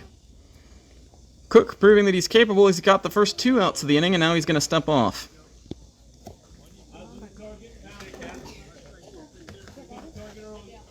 Well, if they're going to do it, this is the spot where they want to do it, if you're Frederick. As that one hits him, and the bases are now loaded for the Flying Dogs. They're going to bring the tying run to the plate here. And Kopes, with 1 big swing, could knot things up. Eric Ketterman is out of the dugout. He's going to head towards the mound. He's got a baseball in hand, and now he's going out to talk to Liam Cook. And the first thing he asked him was if he was all right, and he said, yeah. I mean, what are you going to say as a pitcher? You always want to stay in the game and finish things off, but he's got a situation here now. He's got it in his hands to get out of it. Just 1 out needed. The bases are loaded. Kopes is the tying run.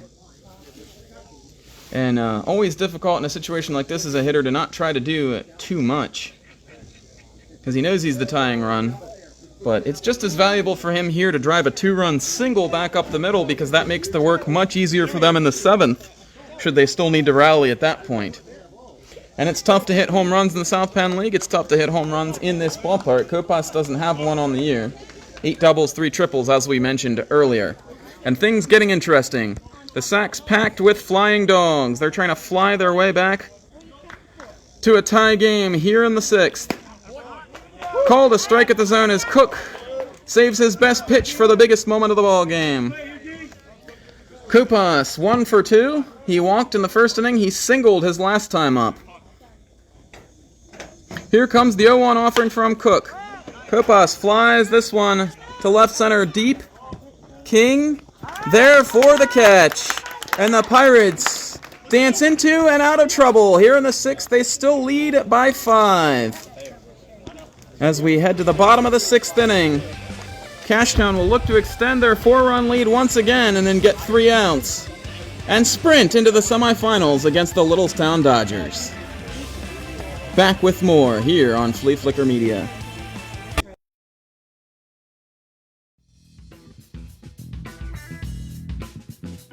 Here at Flea Flicker Media, we so very obviously love sports. It's my goal to sprinkle a little bit of that love back into the community, one live sporting event at a time. Back up the middle. We might have a play at the plate as Keith is throwing home. Safe is Zach Catterman, and the game is tied. If you'd like to be featured on Flea Flicker Media, contact me at our Facebook page, Flea Flicker Media, or at the George Marinos Facebook page.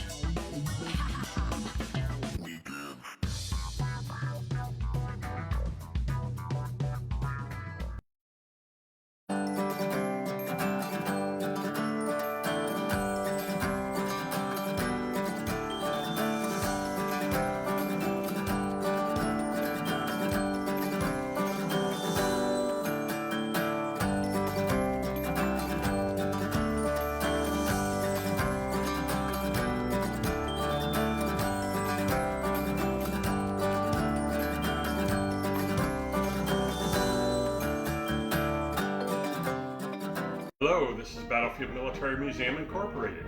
We display the 200 years of history through military artifacts. We start with the Revolutionary War and end with Vietnam. We specialize with American Civil War and World War II. We have a shop where you may purchase relics and military artifacts. We are open every day during the summer months and weekends during the spring and fall. See you in Gettysburg.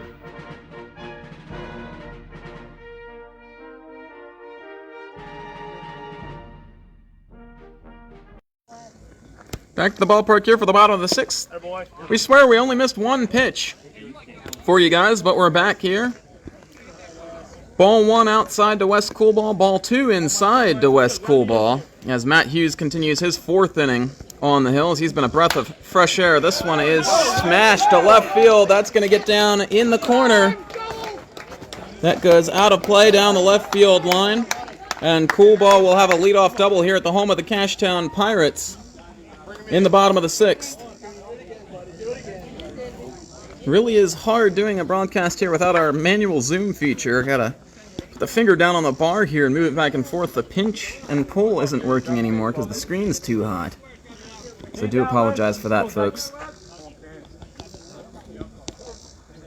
Well, there it is, it's back.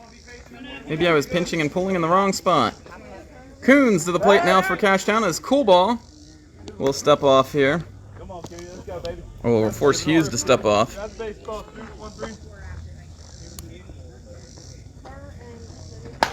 Coons hits this one in the air. De La Cruz was camping. Now he's got it. Throw strongly into the cutoff man, chest high. As Kessler there to grab it. 1 down here now, and Coolball still at second base. A big insurance run there for the Cashtown Pirates. They'd like to get it.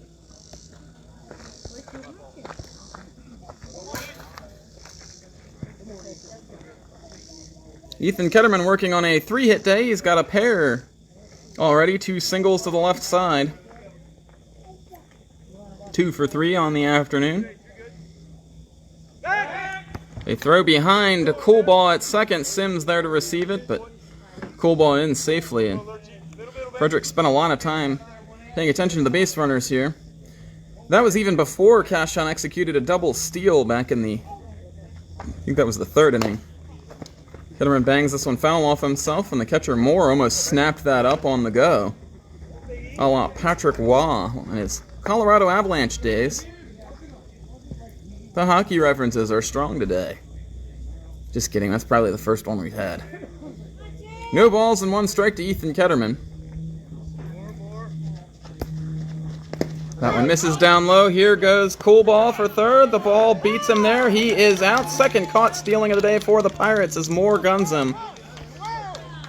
Out by a mile. 3rd is the hardest one to steal, and Moore executed everything perfectly, and even if he was a little off, they probably still would have had him. 2 outs, base is now empty for Ketterman.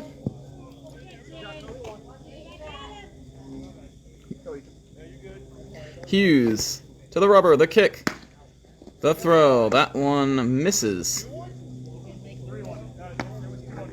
3 balls and 1 strike now, as there's questions on the count here as Hughes isn't sure. It's been a running theme here today for both teams. Here's the kick and the throw from Hughes, and Ketterman fouls that one off. We'll have a full count offering here.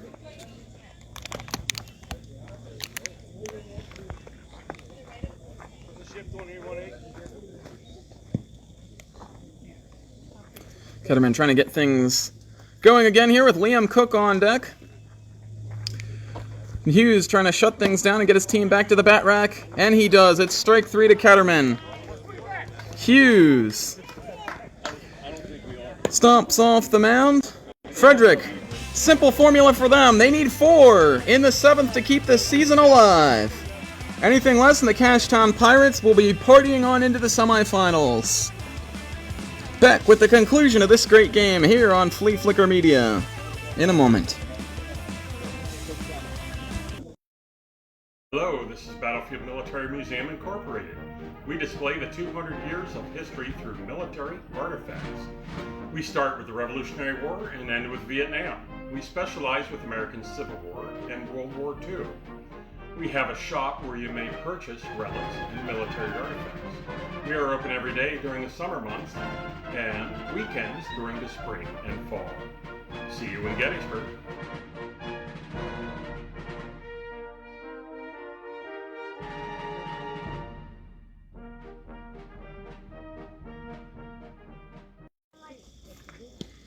Back here for the top of the 7th.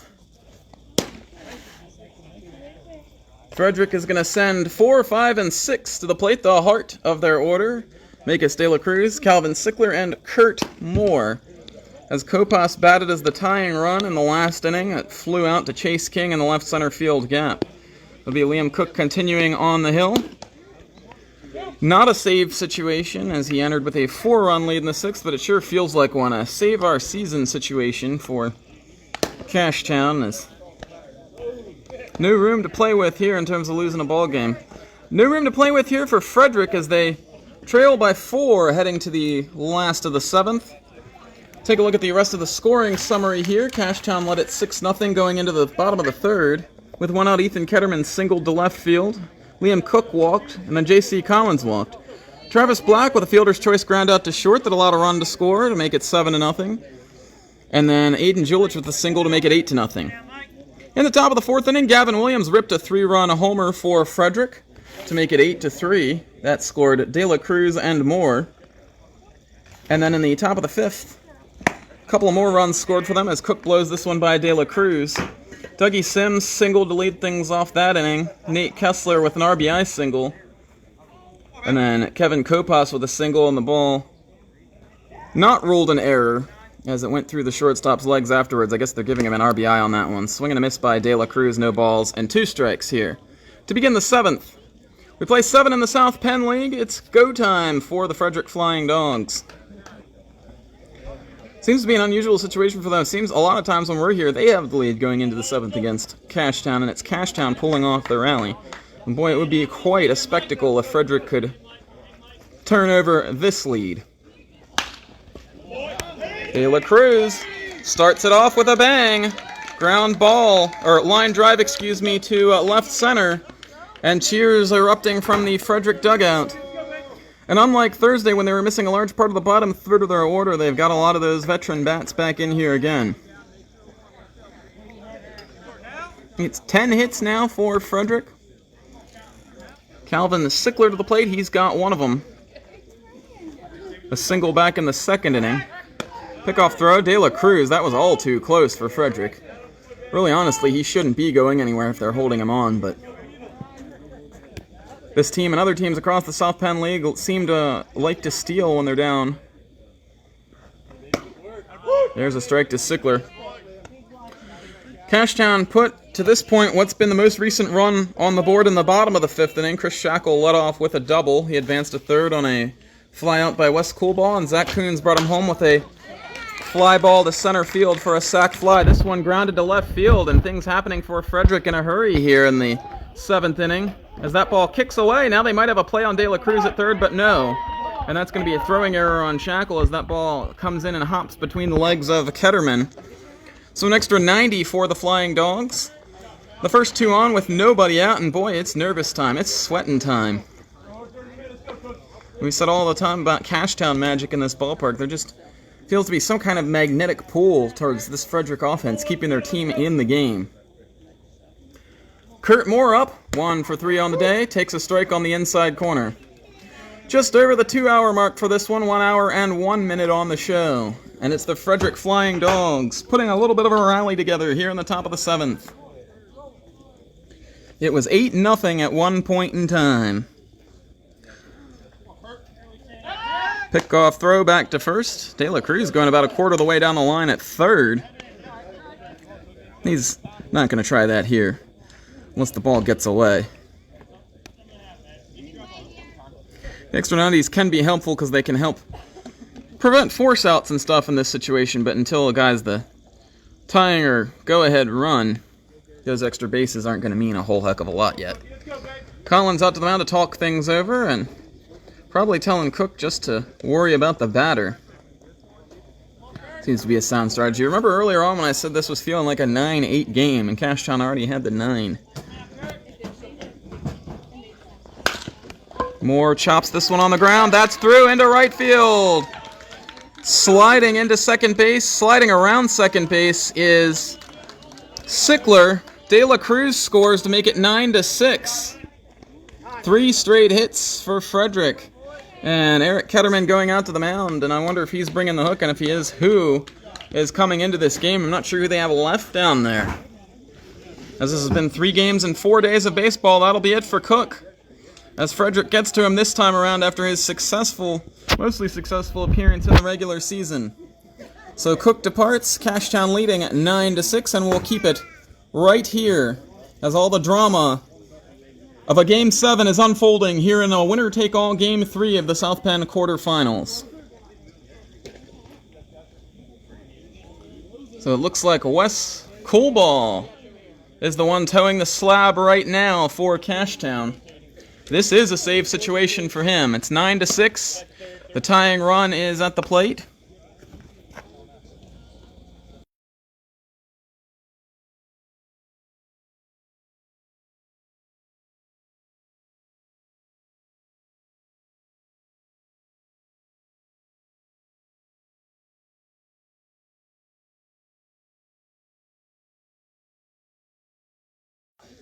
Just getting some defensive subs here for Cashtown. So Coolball, who was over at shortstop to start the game and then was now summoned to the mound.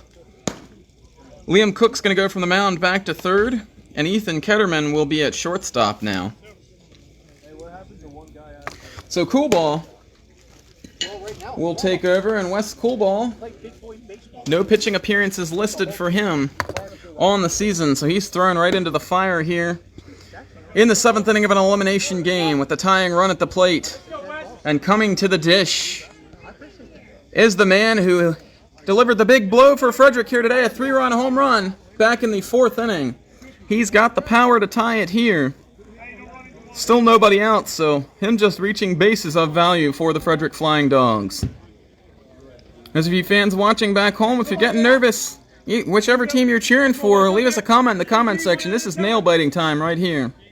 3 straight hits by Frederick to start the top of the 7th.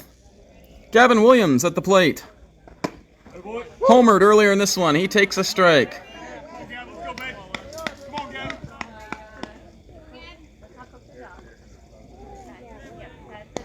Williams standing in there confidently. The count, no balls and 1 strike. This one is popped up. Might be in no man's land. Chase King hauls it in on the run, and a huge first out for the Cashtown Pirates. As Coolball gets the dangerous Gavin Williams for the first out here in the 7th. And now it'll be the bottom 2 spots in the order, Chris Devine and then Ian Eberly. And we mentioned how dangerous Eberly is, not just for a 9-hitter, but in general. So this Frederick lineup top to bottom today, filled with studs with the bat. There's a strike from Cool Ball, and that's the thing that Cool Ball's doing. The Cook wasn't exactly doing. He's coming in and throwing strikes here to start things off. And that's what you need if you're Cashtown. Throw strikes, make them put it in play. If they hit it and they beat you, then they beat you. But don't beat yourself with walks. Swing and a miss in the dirt, and Cool Ball ahead. No balls and 2 strikes, 4 pitches. And he's straightened things up right quick here for the Cashtown Pirates. 1 down, 2 on, the tying run at the plate. Number 8 hitter in the order, Chris Devine.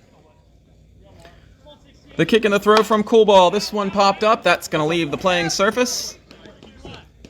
Not sure what that hit over there, but didn't sound like it thunked on the roof here. Went pretty much right over our heads in the broadcast booth. Littlestown Dodgers eagerly awaiting to see if Cashtown can hold on to this lead. If they can, that's who the Dodgers would host in the semifinals starting on Tuesday. Best of 5 series. Kicking the throw, that one misses inside. The Cashtown dugout politicking for that call, but I think it was off the plate just a little bit inside. It's hard to tell in and out from here. We'll take the word of the man in the blue uniform behind the plate because he's got the best view in the house. Hush falls over the ballpark. Cool Ball delivers. Oh my, he pulled the string on Devine. Strikeout, out number 2. And the Pirates 1 out away from surviving this quarterfinal series from Hades and moving on to play the Dodgers. Ian Eberle to the dish now. Eberle on the regular season, 7 doubles, no home runs for him, but he hit .429, batted in 13, and right now, if you're Frederick, you're just hoping he gets on base. Chopper down the first base line, nearly took the head off of the first base coach over there. That's Garrett Lowe. So 1 strike as Cool Ball has come in and really settled things down. A pop out, a strikeout, and a head in the count on Eberle. Dougie Sims would be next. He's waiting for his opportunity. And then Nate Kessler after that, should it get that far. Cool Ball saying, let's not go there. He goes down low with that one. 1 ball and 1 strike to count. No further updates from Hampstead, as last we heard Shippensburg and Mason-Dixon were tied 1-1 in the top of the 4th. That game might be over by now. Fouled at the plate, ends up in fair territory, and for a moment hearts racing for Collins and Cashtown fans and players as I thought that might be a chance for the final out. But instead it's strike 2. And out to the mound is Collins and the home plate umpire to deliver a new ball to Cool Ball, who will climb atop the rubber once again, straddling the mound. A quick cleaning of home plate here before what could be the last pitch of today's ball game and the last pitch of the Frederick Flying Dogs season. They've fought to the very last drop here today.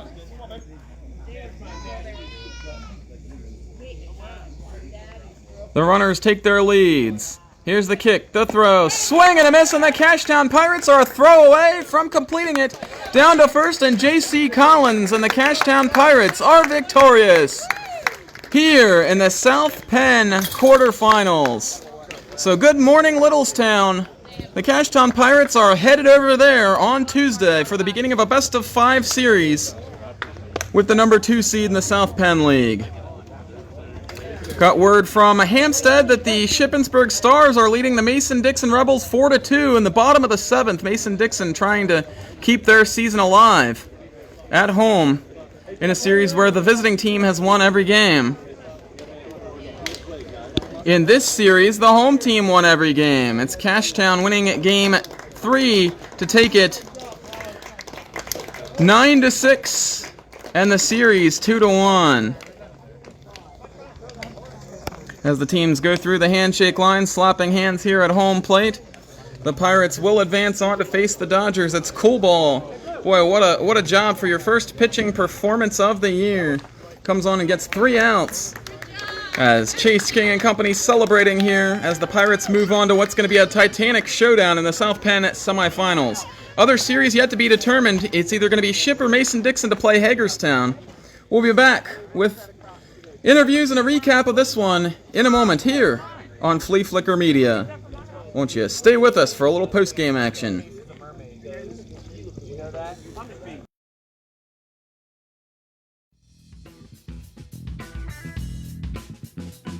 Here at Flea Flicker Media, we so very obviously love sports. It's my goal to sprinkle a little bit of that love back into the community, one live sporting event at a time. Back up the middle. We might have a play at the plate as Keith is throwing home. Safe is Zach Catterman, and the game is tied. If you'd like to be featured on Flea Flicker Media, contact me at our Facebook page, Flea Flicker Media, or at the George Marinos Facebook page.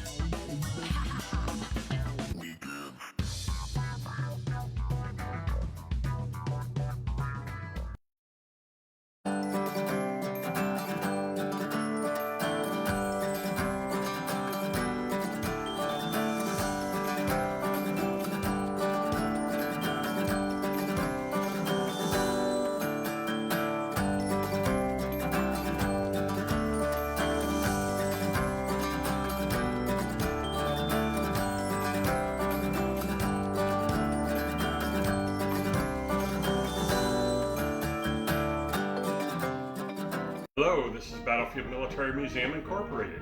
We display the 200 years of history through military artifacts. We start with the Revolutionary War and end with Vietnam. We specialize with American Civil War and World War II. We have a shop where you may purchase relics and military artifacts. We are open every day during the summer months and weekends during the spring and fall. See you in Gettysburg.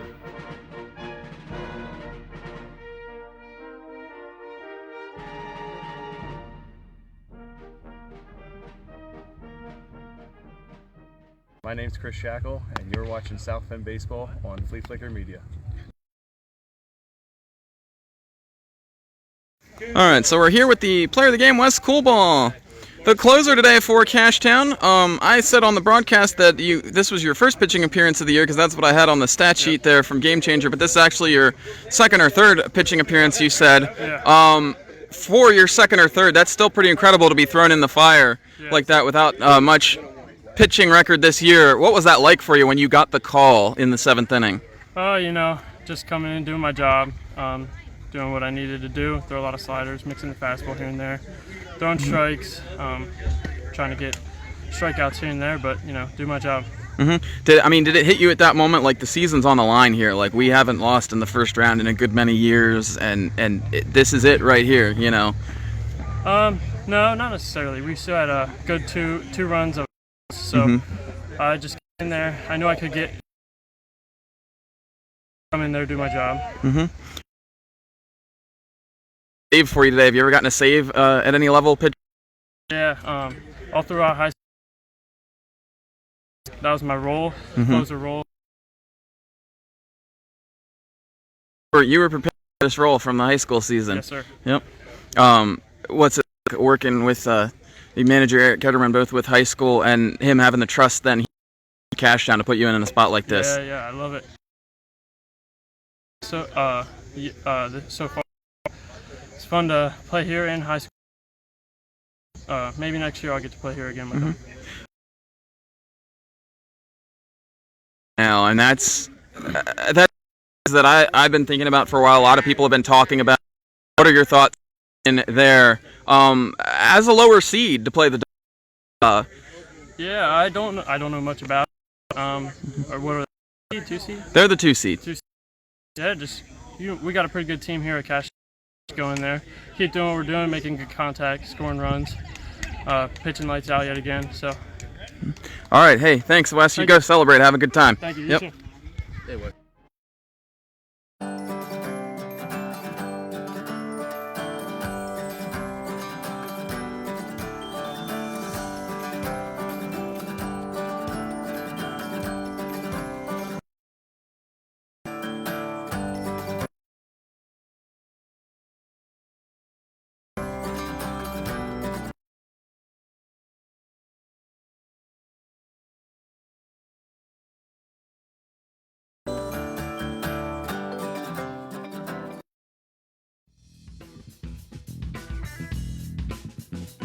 Here at Flea Flicker Media, we so very obviously love sports. It's my goal to sprinkle a little bit of that love back into the community, one live sporting event at a time. Back up the middle. We might have a play at the plate as Keith is throwing home. Safe is Zach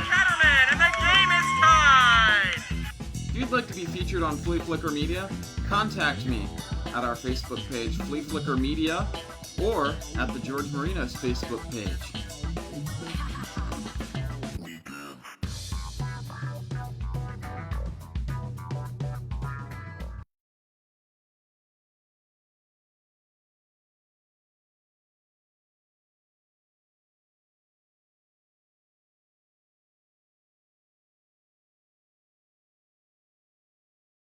Back to the ballpark here in Cashtown to wrap this one up for the Frederick Flying Dogs. They got 6 runs. They did it on 10 hits and committed 3 errors here today.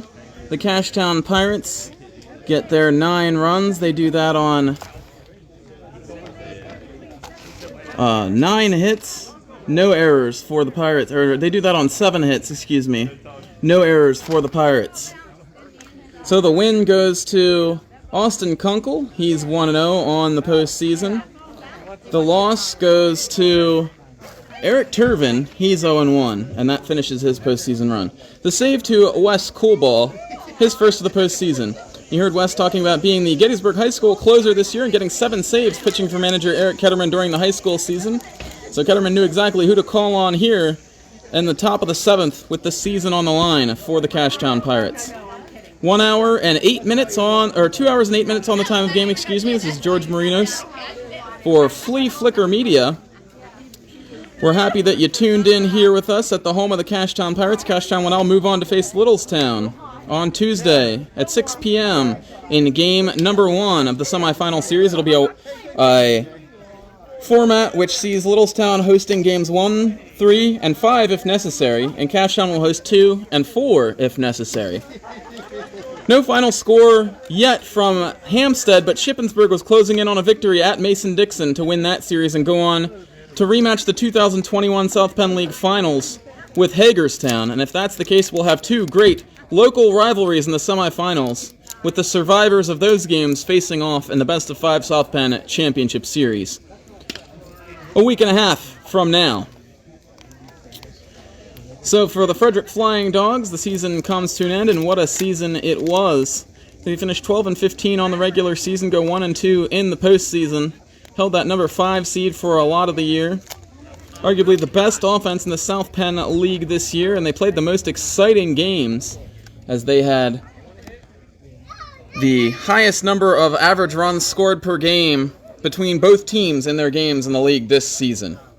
So hats off to those guys, as they were close but no cigar in this series. They came fighting all the way back in this one. We'll take you through the scoring summary here. Once again, we did it once during the broadcast. We'll do it again here post-game. As Cashtown scored 3 in the first, Travis Black walked. Aiden Julich also walked with nobody out. Chase King popped a bunt back to the pitcher for 1 out. Chris Shackle struck out looking. Then Wes Coolball with a single. The ball was thrown away at first to allow a run to score. Then Aiden Julich came home on a wild pitch, and Zach Coons ripped an RBI single to put Cashtown up 3-0. It was a lead they would not relinquish. In the bottom of the second, they added on further off of the starter Eric Turvin. A walk by Liam Cook hit by a pitch to J.C. Collins. Then Travis Black sacrifice bunted them over. Aiden Julich walked to load the bases. Chase King hit one that squibbed through the shortstop's legs for an error. 1 run scored to make it 4-0. Chris Shackle hit a sac fly, and Aiden Julich later scored on the back half of a double steal to make it 6-0 at Cashtown. In the bottom of the third, the Pirates continued to pile on, and it was very important as these 2 runs ended up being the winning runs in the ball game. Ethan Ketterman led off with a single and scored the 7th Cashtown run after walks to Liam Cook and J.C. Collins, and then a fielder's choice ground out by Travis Black to shortstop that brought home Ketterman with what turned out to be the decisive run. Aiden Julich tacked on an RBI single to make it 8-0. Frederick struck back with a big haymaker in the top of the 4th as Makis De La Cruz led off with a single. Then with 1 out, Kurt Moore also singled, and Gavin Williams ripped a 3-run homer to right field to put the Flying Dogs on the board, now down 8-3. Cashtown got 1 back in the bottom half of the 4th as Chris Shackle doubled. Was moved up to third on Wes Coolball's fly out to right, and Zach Coons a sac fly to De La Cruz in center to bring home Shackle with the final Cashtown run and make it 9-3. Frederick had another 3 spot in them. It didn't all come in the same inning, but it was Dougie Sims in the top of the 5th leading off with a single, Nate Kessler an RBI single, and then Kevin Kopas with an RBI single of his own, bringing home Kessler to make it 9-5. Flash forward to the top of the 7th, Cashtown's Liam Cook trying to close it out, and he gave up hits to the first 3 guys in the inning, and then was lifted for Wes Coolball. Dougie Sims led off with a single, Nate Kessler also got a single, and then Kevin Kopas with an RBI single, bringing home I'm at the wrong part of the order. It was Makis De La Cruz leading off with a single, Calvin Schickler then with one, and Kurt Moore with an RBI single to bring home Makis De La Cruz to make it 9-6, and bring the tying run to the batter's box in the form of Gavin Williams, who had his home run earlier on in the game. But Wes Coolball was summoned. He got Williams out, Chris Devine, and then struck out Ian Eberle on a ball in the dirt, and punched Cashtown's ticket as J.C. Collins threw down to first for the series-clinching putout, moving Cashtown into a semifinal series with Littlestown. So we'll have some, if not all, of that series for you on Flea Flicker Media. Game number 1 is Tuesday at 6 p.m., and I have to imagine we'll be there at Memorial Field in Littlestown in the bleachers down the first base line to cover that one, as the 2 great Adams County South Penn teams that are having the best seasons here will meet in an age-old rivalry. Littlestown used to run it as they defeated Cashtown in a bunch of final series in the 70s and 80s on their way to winning 12 straight championships, but Cashtown has had their run over Littlestown lately, as the Pirates have pulled in 6 of the last 13 South Penn championships, and Littlestown hasn't won a title since 1993, the longest streak in the league. I'd like to give a shout out to Donna Knoll tuning in, and Max Lang, Chris Lippy, everyone that tuned in for this broadcast. We're so glad y'all were with us through the winding road that was this ball game. And we hope you'll be with us during the Littlestown Cashtown series, and then the South Penn finals after that. So it's come time of the afternoon for us to leave you for the rest of the weekend. For all my stat guys in the truck, technical support, everyone that's helped us out along the way, this is George Marinos, signing off for Flea Flicker Media. Have a good evening, everybody. Cashtown wins it, 9-6. See you soon in the semifinals.